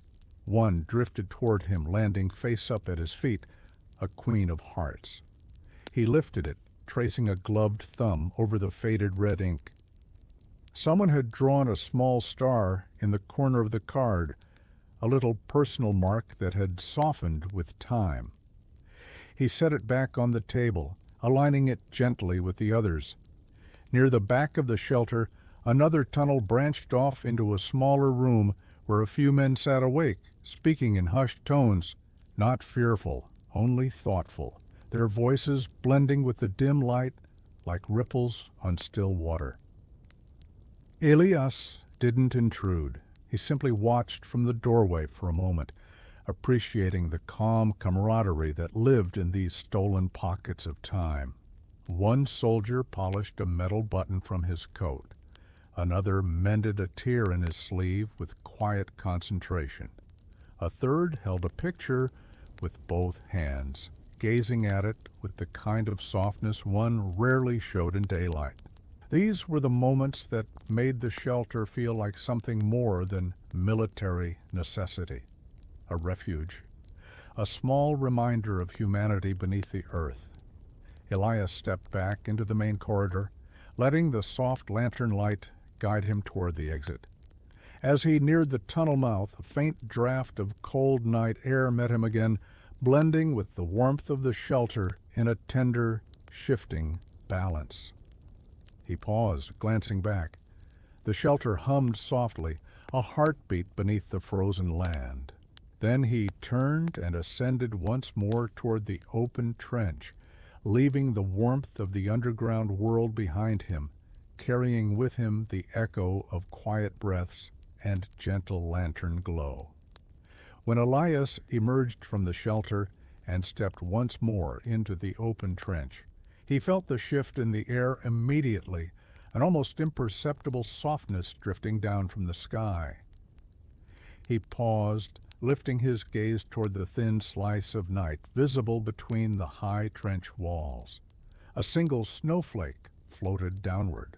It turned lazily in the light, catching a faint shimmer from the moon before settling into the darkness below. Then another fell, and another. Soon the air above him filled with small, gentle specks, drifting in slow spirals, each one moving as though guided by its own quiet purpose. Snow had come at last. The first flakes melted silently on the timber frame and against the fabric of his coat, leaving tiny droplets that glimmered like dew. But as more fell, they began to gather, a thin dusting forming along the edges of the trench, white against the dark boards and frost. Elias inhaled deeply. The air tasted different now, cleaner, softer, tinged with the faint scent of winter's beginning. Snow always brought a hush to the world, smoothing rough sounds, softening sharp edges. Even here in the heart of the trenches, the falling flakes made everything feel gentler. He stepped forward slowly, watching as his boots pressed faint impressions into the fresh dusting on the ground. The snow muffled the usual sounds of his movement. The crunch of frost, the scrape of boards, turning each step into something quieter, almost reverent. Above him, the sky drifted with a soft gray haze, clouding around the moon like a halo of pale wool. The moonlight filtered through the snowfall, scattering into countless shimmering fragments that danced in the air. For a moment, it felt as though he walked through a dream, unreal, weightless, suspended between earth and sky. The trench walls glowed with a muted silver sheen as the snow settled on rough planks and jutting nails. Here and there, a lantern's warm light spilled across the falling flakes, making them spark in gold instead of white. The contrast was beautiful, cold and warmth mingling, night and light weaving gently together. A soft laugh bubbled up from somewhere deeper in the trench, a soldier who had stepped outside just long enough to glimpse the snowfall before retreating to warmth. Another voice whispered in surprise, marveling at the season's arrival. Elias felt himself smiling, the expression small but genuine. Snow always brought a strange comfort, even in places where comfort felt undeserved. It covered scars, smoothed edges, gave the world a moment of stillness. And maybe, he thought, it reminded men like him that seasons still changed, that life continued its quiet cycles even amid the chaos of war. He reached out a gloved hand and let a flake land on his palm. It lingered for a heartbeat before melting into a tiny bead of water, so small, so fragile. Yet it carried a beauty that reached straight into him. As he walked, the snow grew thicker, falling in soft curtains that drifted through the narrow trench corridors. The cold deepened, but it was not harsh. It felt soothing, like cool hands pressing gently against his overheated thoughts. Elias lifted his face toward the sky, letting the flakes touch his skin. He imagined her doing the same, standing perhaps on the porch of their cabin, snow gathering in her hair, breath rising in little plumes as she whispered a prayer into the night. The image warmed him more than any fire could. He lowered his gaze and watched the white world forming around him, delicate, quiet, serene. Tonight, the war slept under snow, and for a moment Elias felt that the world might forgive itself.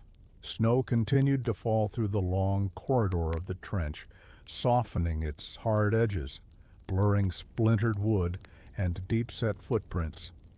Elias walked slowly, feeling the world settle into a deep, serene stillness. Every sound now seemed wrapped in layers of white, muted, softened, transformed. His own footsteps left crisp impressions in the fresh snow, each print clear and dark against the pale dusting. They trailed behind him like a gentle path through the night, a quiet record of his wandering thoughts. But ahead of him, he noticed something unexpected. Footprints, not his. A single trail curved through the trench, delicate and purposeful, as though its maker had walked with a soft, cautious step.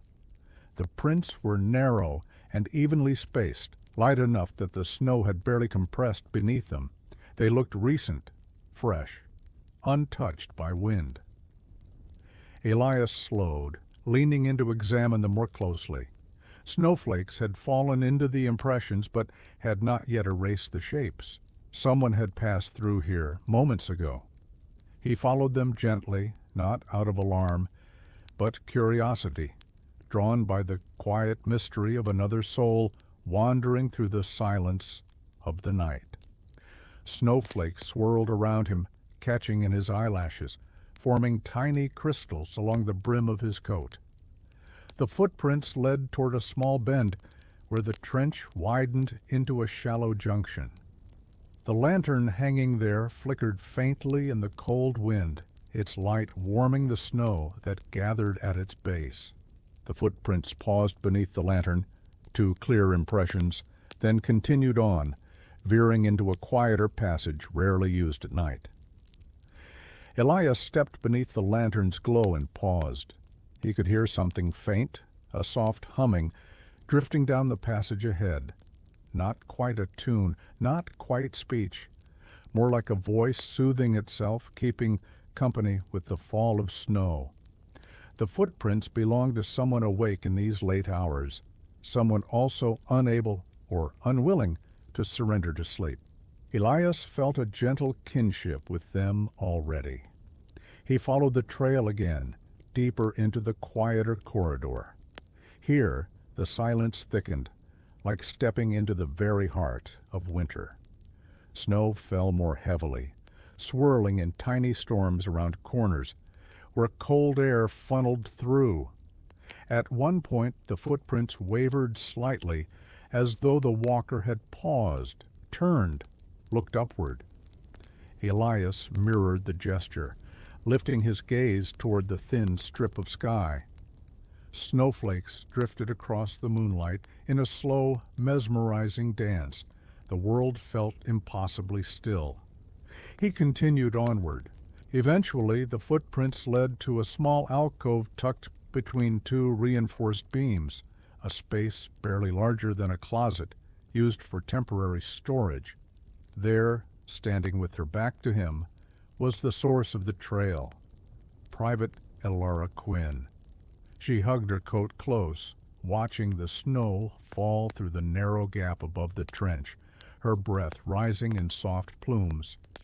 Her shoulders were relaxed, her posture peaceful. She hummed again, a quiet, wavering melody, fragile as the snow itself.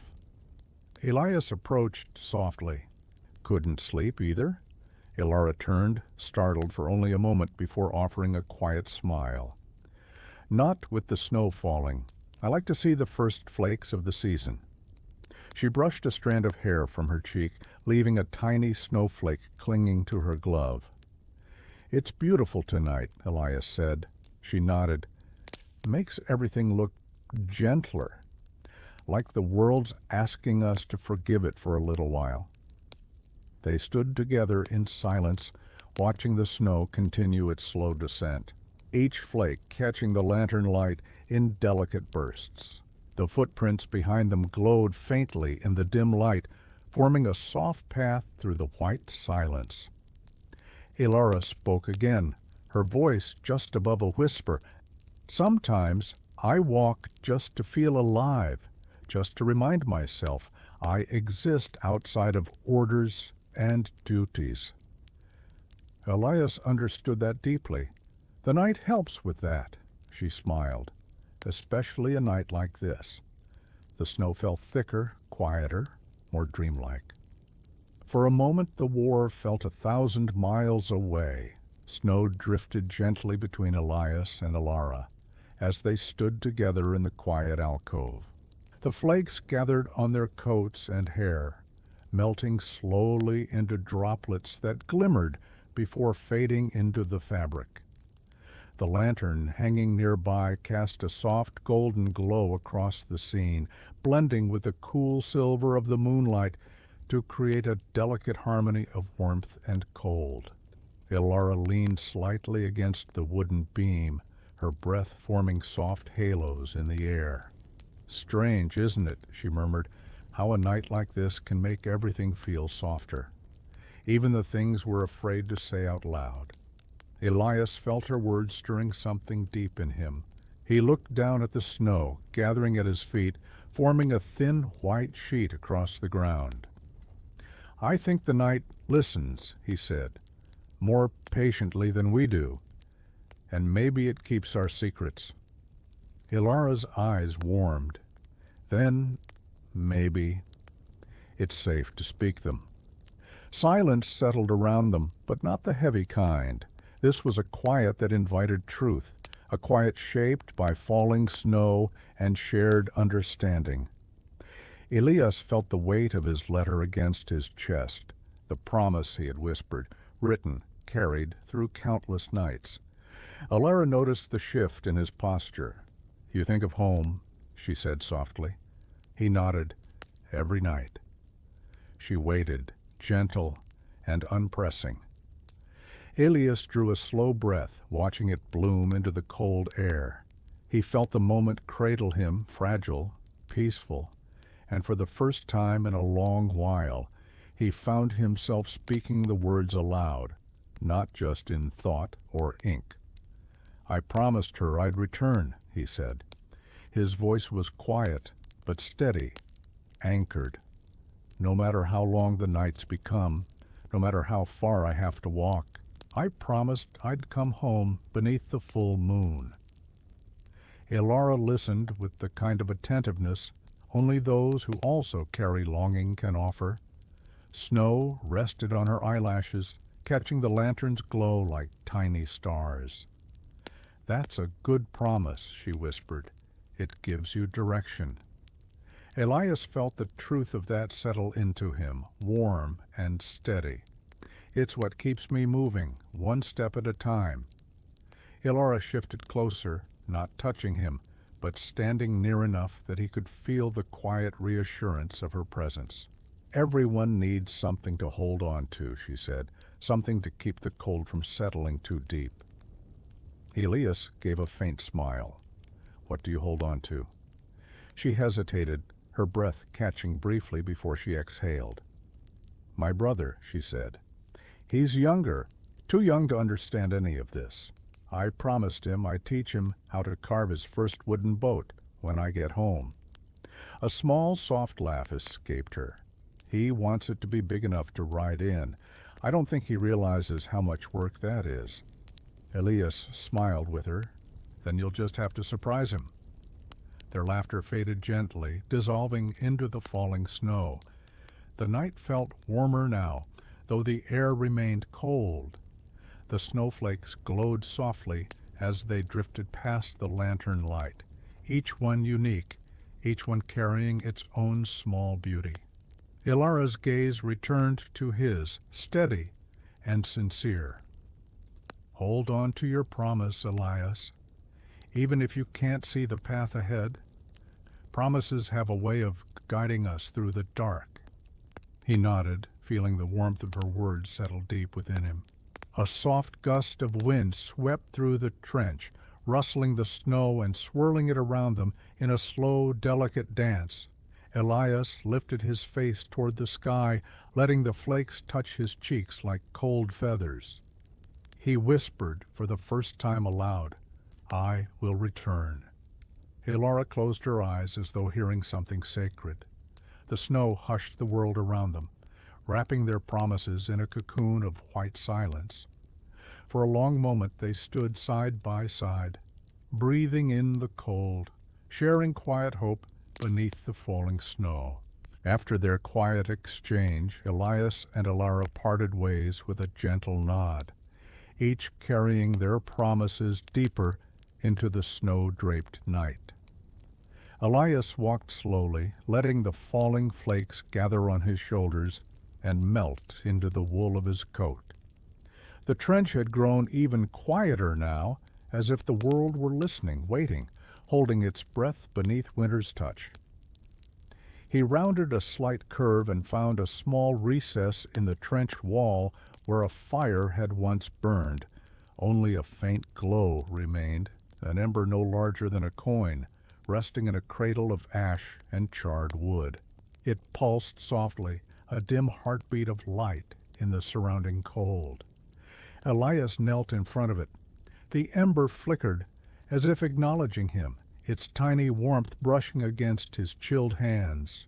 He cupped them around it, not to stoke it into flame, but simply to feel the life still lingering there. In a night wrapped in snow and silence, even the smallest warmth felt profound. The pale orange glow illuminated the frost on the ground, turning it into a glittering mosaic. The snowflakes drifting past caught the light, sparkling briefly before disappearing into the shadows. Elias lowered himself to sit beside the ember, the cold seeping gently through the wooden plank beneath him. But the presence of the surviving heat, fragile though it was, kept a soft comfort alive in the space. He breathed slowly, letting the rising steam of his breath curl above the ember like a small veil of smoke. This little glow reminded him of things easily overlooked. A smile shared in passing, a letter folded carefully in a coat, a quiet melody played in the cold, a promise spoken aloud beneath falling snow, tiny things that sparked warmth despite the surrounding darkness. And tiny things, he knew, often grew into something greater if tended with patience. He gently nudged a small piece of wood toward the ember, not enough to reignite the fire fully, but enough to shelter the glow, to keep it alive. The ember brightened briefly, pulsing with renewed strength before settling again into its soft rhythm. Elias leaned back against the trench wall, letting his eyes half close. The snow fell in slow streams outside the small recess, its steady descent like a lullaby whispered by winter. The world beyond the trenches, the fields, the forests, the mountains waiting somewhere far away, felt distant but not unreachable. He placed a hand over his coat pocket, feeling the familiar outline of the folded letter warming slowly against his chest from the ember's faint radiance. "I'll carry you with me," he whispered, not to the ember, not to the night, but to the promise written inside that letter. The ember pulsed again, its gentle glow reflected in Elias's eyes. He imagined the hearth back home, flames dancing brightly in the cabin fireplace, casting warm light across wooden floors. He imagined her sitting near it, wrapped in a blanket, waiting with patient hope for his return.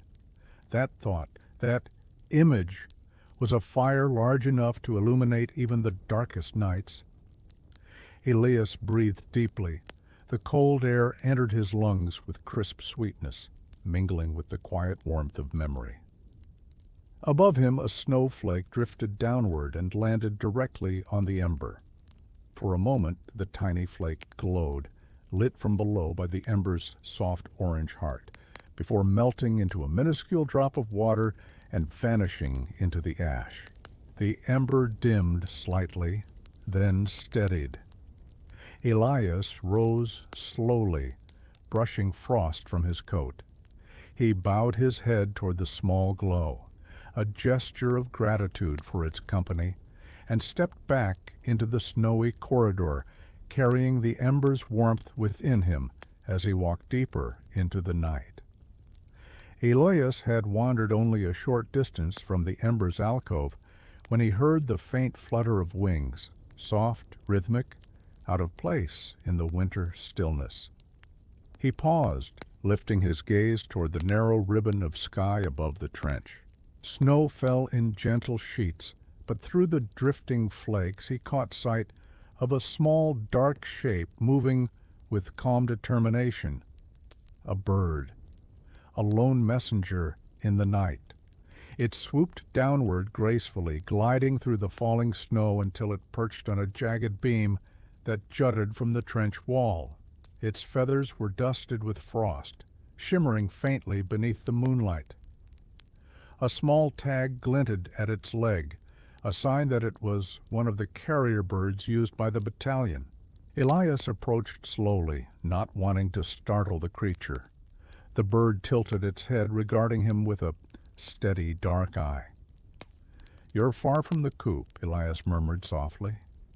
The bird cooed in response, a quiet, warm sound that contrasted the chill of the night. Elias held out a gloved hand slowly. To his surprise, the bird hopped closer, its small claws clicking lightly against the beam. He noticed its message tube, frosted over, but intact. "Poor thing," he whispered. "You've flown through the snow." He unfastened the tube gently, careful not to break the tiny latch. Inside was a rolled piece of paper tightly wound, the edges slightly damp but still legible. He didn't open it. Messages carried by the birds were for the officers. But the weight of it reminded him again how many small threads held this fragile world together, words traveling through icy air, Hopes carried on feathered wings. As he secured the tube back onto the bird's leg, the creature fluffed its feathers and shook off a dusting of snow, sending tiny flakes spiraling into the air. Elias smiled softly. "You've done well," he said, giving its feathers a gentle stroke. The bird leaned into the touch for a brief moment, warmth against the cold, and then lifted its wings. With a smooth, silent motion, it rose into the snowy night, weaving between falling flakes until it disappeared into the pale darkness above.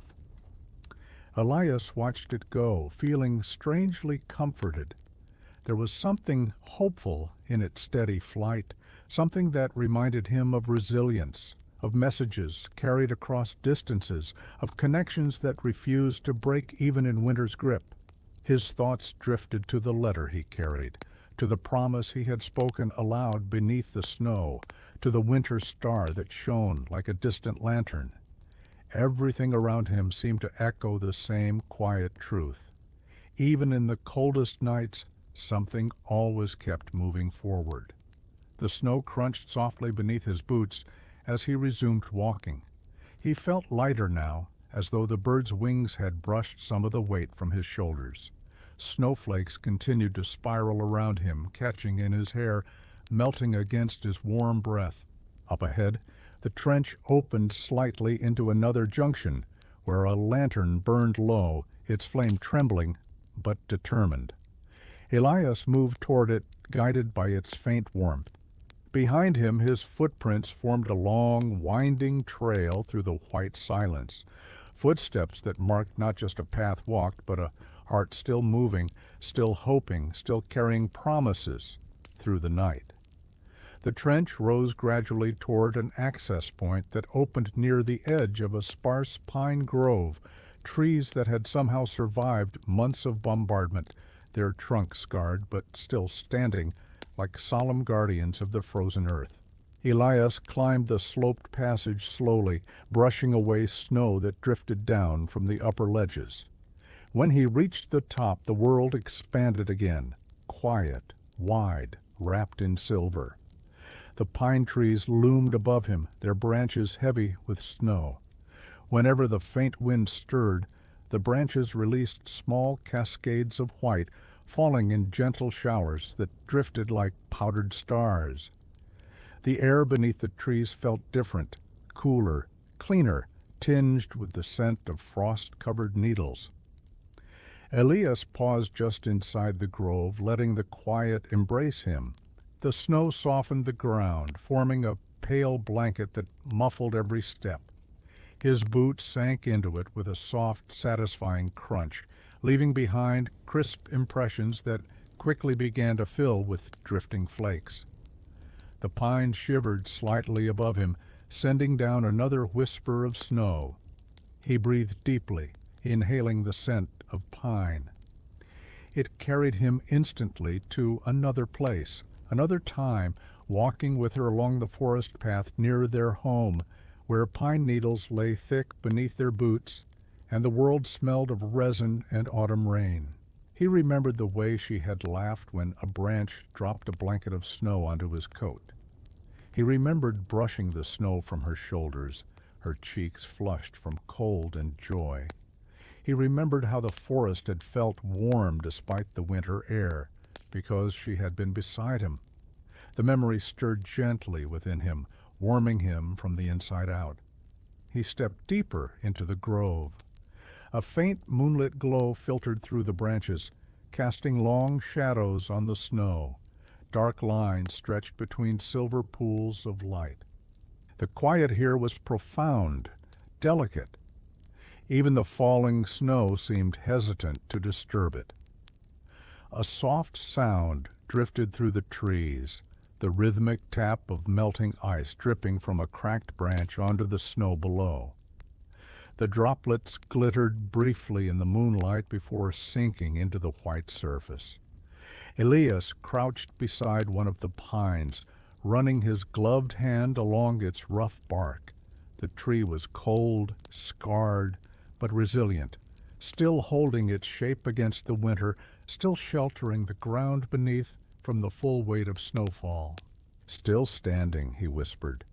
The grove answered with a faint rustle of branches, as if agreeing. He sank to sit against the trunk of the tree, letting the branches above form a natural canopy over him. Snow collected gently on the brim of his cap and the shoulders of his coat, melting slowly into the fabric. He didn't brush it away. Here, beneath the pines, the war felt even farther away. The earth was quiet. The sky was patient. The trees held their breath as though guarding him in the night. He pressed a hand over his chest, feeling the letter through his coat. The paper was warm now, warmed by his breath, his steps, the ember he'd tended earlier. He imagined the ink inside, ink that carried her voice, her hope, her belief in him. A small gust blew through the trees, and the branches above shivered, dropping another soft cascade of snowflakes that drifted down like a blessing. Elias closed his eyes. In the hush of the pine grove, he felt held. Not by the trench, not by fear, but by memory, by promise, by the gentle presence of the world, when it chose to be kind. When he opened his eyes again, the snow was falling more thickly, each flake shimmering as it crossed through the moonlight. He rose slowly, brushing frost from his gloves. There was more of the night still waiting for him to walk through. The pines rustled once more as he stepped away, as if seeing him off, as if promising to remember that he had rested here. Elias bowed his head slightly in silent gratitude and moved back toward the trench, his footprints weaving through the white silence beneath the shivering pines. Elias descended from the pine grove back into the quieter passages of the trench, where snow had begun to settle in smooth drifts against the walls. The cold deepened as he moved, but his steps felt steadier now, guided by the calm the forest had gifted him. Soon he approached a dugout entrance draped with a heavy canvas curtain. Warm light flickered beneath its edge, casting a soft glow onto the snow outside. The lanterns here had dimmed for the night, yet this dugout remained gently lit, as though someone inside had chosen to keep a small piece of warmth alive a little longer. Elias paused before lifting the curtain. Inside, the dugout was cozy in a rugged way. Reinforced timber walls, a low ceiling, and a makeshift table surrounded by crates used as stools. Atop the table burned a single candle, its flame small but determined, standing tall despite the slight draft that seeped in through cracks in the wood. Private Ansel was seated beside it. He hunched over a sheet of paper, pencil in hand, his brow furrowed with concentration.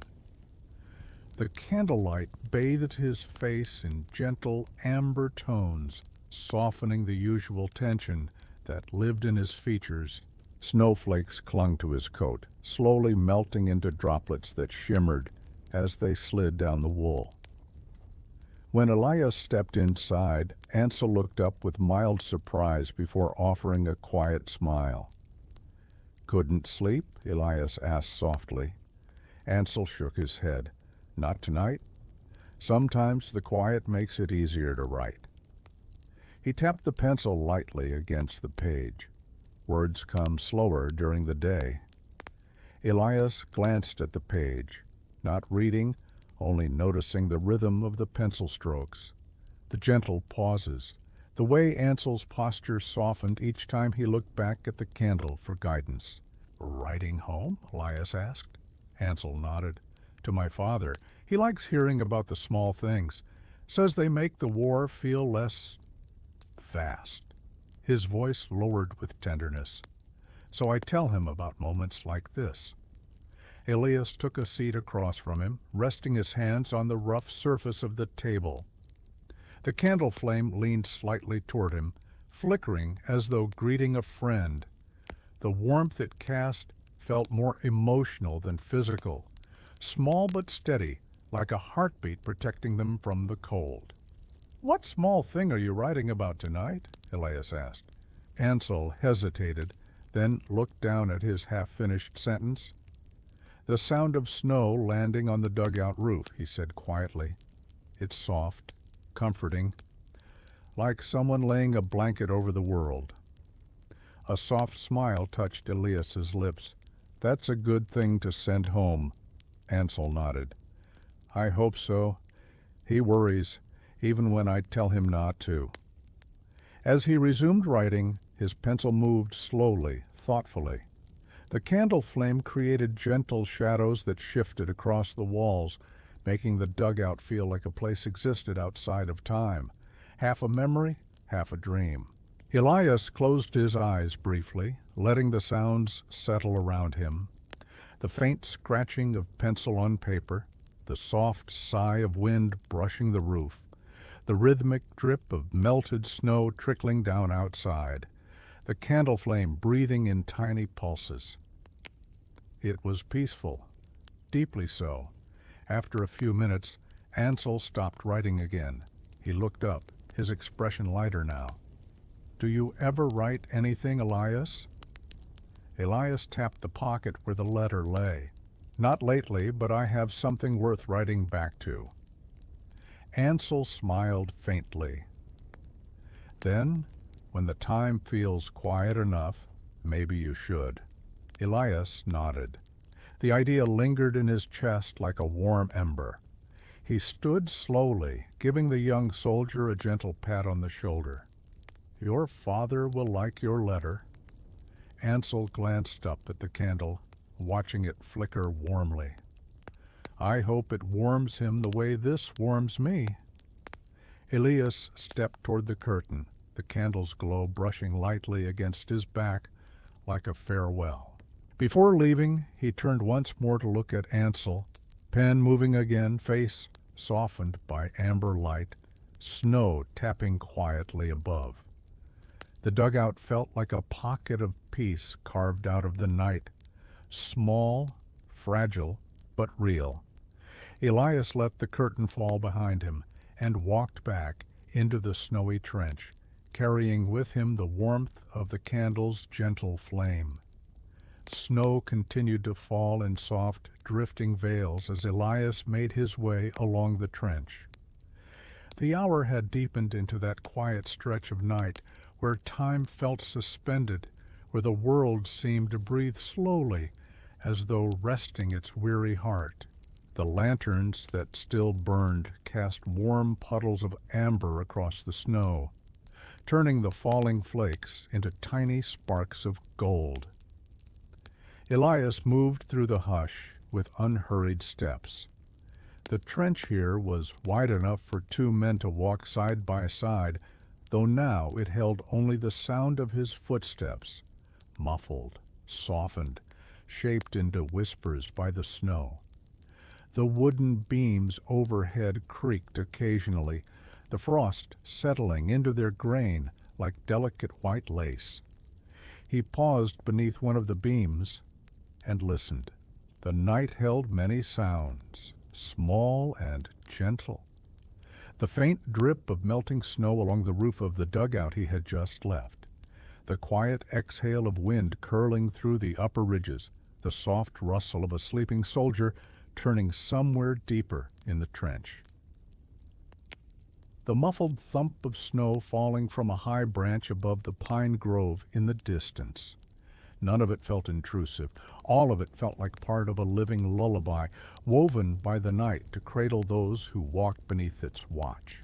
Elias's breath drifted upward in slow clouds, mingling with the falling snow until the air around him shimmered with pale mist. The moon, now half veiled behind thin clouds, cast a silver sheen across the trench, making every surface glow faintly. The world looked softened, rounded at the edges, as if the war itself had been pushed back by the gentleness of winter. He reached a small rise in the trench where steps made of packed earth led to a lookout slit carved into the wall. Elias climbed them, each step quiet and measured, and peered through the narrow opening. The field beyond was blanketed fully now, an unbroken sheet of white stretching far into darkness. Snowflakes drifted through the air like drifting embers from a slow-burning fire. No movement, no sound, just the vast, unmoving quiet of a world paused. A gentle ache settled in Elias's chest, not sorrow, not longing, but something deeper, something close to awe. How could such beauty exist alongside such suffering? How could the world be both wounded and wondrous at the same time? He placed a hand on the cold stones framing the lookout slit. The chill seeped into his glove, grounding him, steadying him. As he watched, a gust of wind swept across the field, brushing the snow into swirling patterns, waves of white dancing across the frozen ground. Elias followed their movement with calm, mesmerized eyes. In the shifting snow he imagined shapes, memories, not vivid but soft like dreams.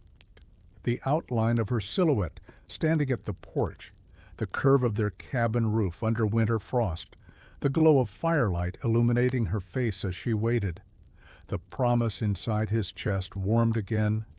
He whispered to the field, to the snow, to the night, "Guide me." The wind paused, then resumed, gentle, almost approving. Elias stepped back from the lookout and descended the earthen steps, his boots sinking slightly into the layer of new snow. The trench welcomed him again with its quiet walls, its muted lantern light, its soft chorus of distant breath. As he walked, he noticed something subtle, a feeling that the night itself was keeping vigil with him. Every lantern flame, every drifting flake, every creak of timber seemed to hold its own purpose, as if the world were accompanying him on this long, reflective journey through the hours. He was not alone, not truly. Even in the coldest, quietest corner of the trenches, warmth could be found, in fire, in snow, in memory, in the unspoken bond shared among those who waited for dawn. Elias continued forward, carrying the night's gentle vigil with him like a cloak around his shoulders. The night had grown thin. Elias could feel it in the air, the subtle shift, the faint loosening of the dark, as if the world were inhaling, preparing to exhale the first sigh of morning. The snowfall had slowed to a delicate drift, flakes wandering lazily through the air as though reluctant to stop. The sky above the narrow trench showed the earliest trace of change, a pale blue-gray smudge that softened the edges of the moon. Dawn was approaching, but gently, slowly, as if it wished not to disturb the peace the night had woven. Elias walked with quieter steps now, sensing the transition. The lanterns that still burned cast longer shadows across the snow, their flames flickering with a softness that hinted they too were growing tired. A hush deeper than any before settled across the trench, a hush that belonged only to moments just before sunrise. He paused near a low support beam where frost shimmered like a thin veil of silver. He brushed his gloved fingertips across it, feeling the cool bite of morning begin to stir beneath the surface. The air tasted different too, no longer the sharp cold of midnight, but something lighter, touched by the faintest warmth of the coming sun. In the distance, he heard a single cough from a waking soldier, then another. The battalion was beginning to stir, but slowly, like a town roused gently by the earliest bells of morning. No urgency, no commands yet. Just the soft return of human voices to the quiet landscape. Elias took a seat on a crate left half buried in snow. He settled into its cold surface, folding his hands loosely in his lap. For a long moment he simply watched the sky lighten shade by shade, the moon fading into a pale, ghostly disk as dawn's colors brushed softly around it. The snow-covered field beyond the trench began to glow faintly, not with the harsh clarity of full daylight, but with a soft pearl-like luminescence. Even the jagged wire and shattered branches seemed gentler in this gradually brightening world. He closed his eyes and breathed deeply. The scent of snow still filled the air, but beneath it now was a hint of something new. Damp earth awakening under frost. The trace of warming pine from the distant grove. The cold sweetness of a world shifting from night to day. Elias placed a hand over his coat pocket where the letter rested. "Morning's coming," he whispered. His voice was steady but tender, accepting. He imagined her waking, perhaps at this very moment, drawing back her curtains to greet the dawn. He imagined the soft light pooling across her face, the warmth touching her skin, the world around her bright and safe. He pictured her whispering a quiet wish into the morning air, one that traveled far, far across fields and oceans, hoping to find him. A faint smile curved Elias's lips. The trench behind him began to stir more fully.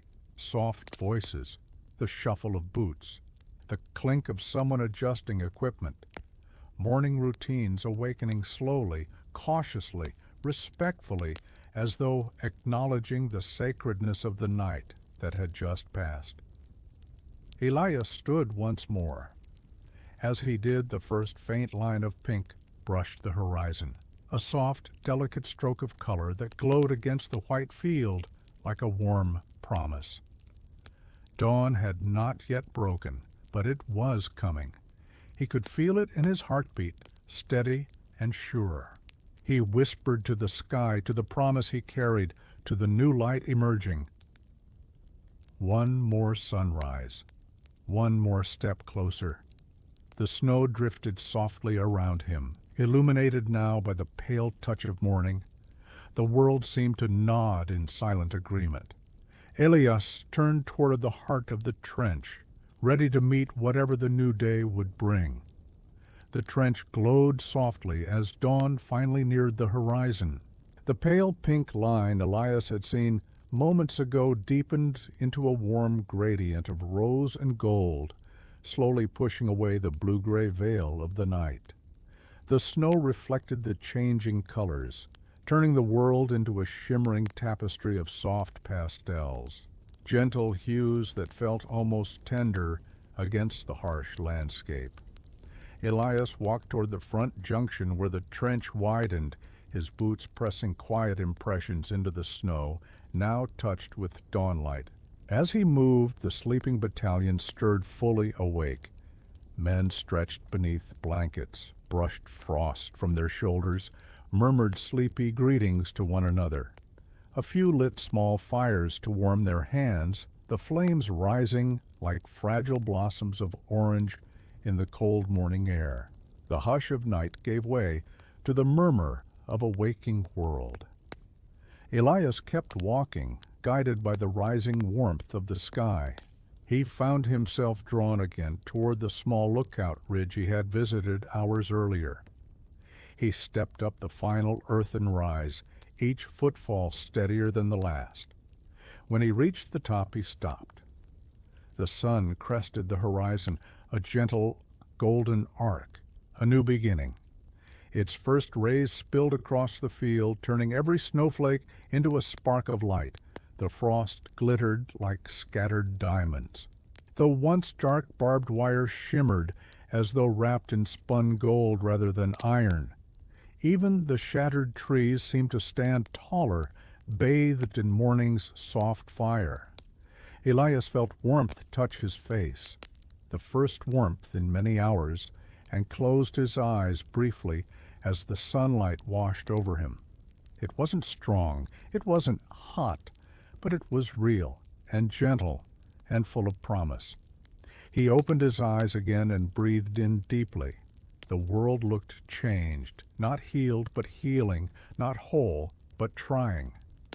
For the first time since the night began, Elias felt the full weight of hope settle into him, not fragile, not distant, but strong and quiet. and alive. The promise in his chest grew warmer, the letter beneath his coat suddenly feeling brighter, as though lit from within. He imagined her standing beneath the same morning sun somewhere far away, perhaps not at this very moment, but sometime soon, feeling this same warmth, watching the same sky unfold in gentle colors. Elias whispered to the rising sun, "I'm coming home." The wind answered with a soft breath that brushed his cheeks, carrying with it the scent of warming snow and the faintest trace of pine. Behind him, the battalion prepared for the day. Boots thudded, voices rose, but none of it disturbed him. He stayed a moment longer, letting the sunlight soak into his bones, letting the world remind him gently that no night lasts forever. After a final look at the illuminated field, Elias stepped down from the ridge and returned to the heart of the waking trenches, carrying with him the warmth of a new dawn and the quiet certainty of a promise kept alive beneath the moon of 1916. Thank you for walking through this night with Elias, for resting in the snow-filled quiet, listening to the soft breaths of the sleeping battalion, and standing beside him as dawn finally touched the frozen earth with hope. As you drift now into your own rest, let the calm of this world linger with you, the hush of falling snow, the glow of lantern light, the heartbeat of a promise carried through darkness. May these moments soften your thoughts, slow your breathing, and guide you gently toward sleep. Before you close your eyes, if you felt comfort in this story, please like the video, subscribe, and leave a comment, perhaps where you're watching from. Whether it's late in the U.S., early morning in Europe, or a quiet midnight in Canada, or anywhere else in the world. Your voice helps this peaceful journey reach others who may need it. Now, rest. Let the night cradle you, let your heart breathe easily, and may your dreams be warm beneath your own moon tonight.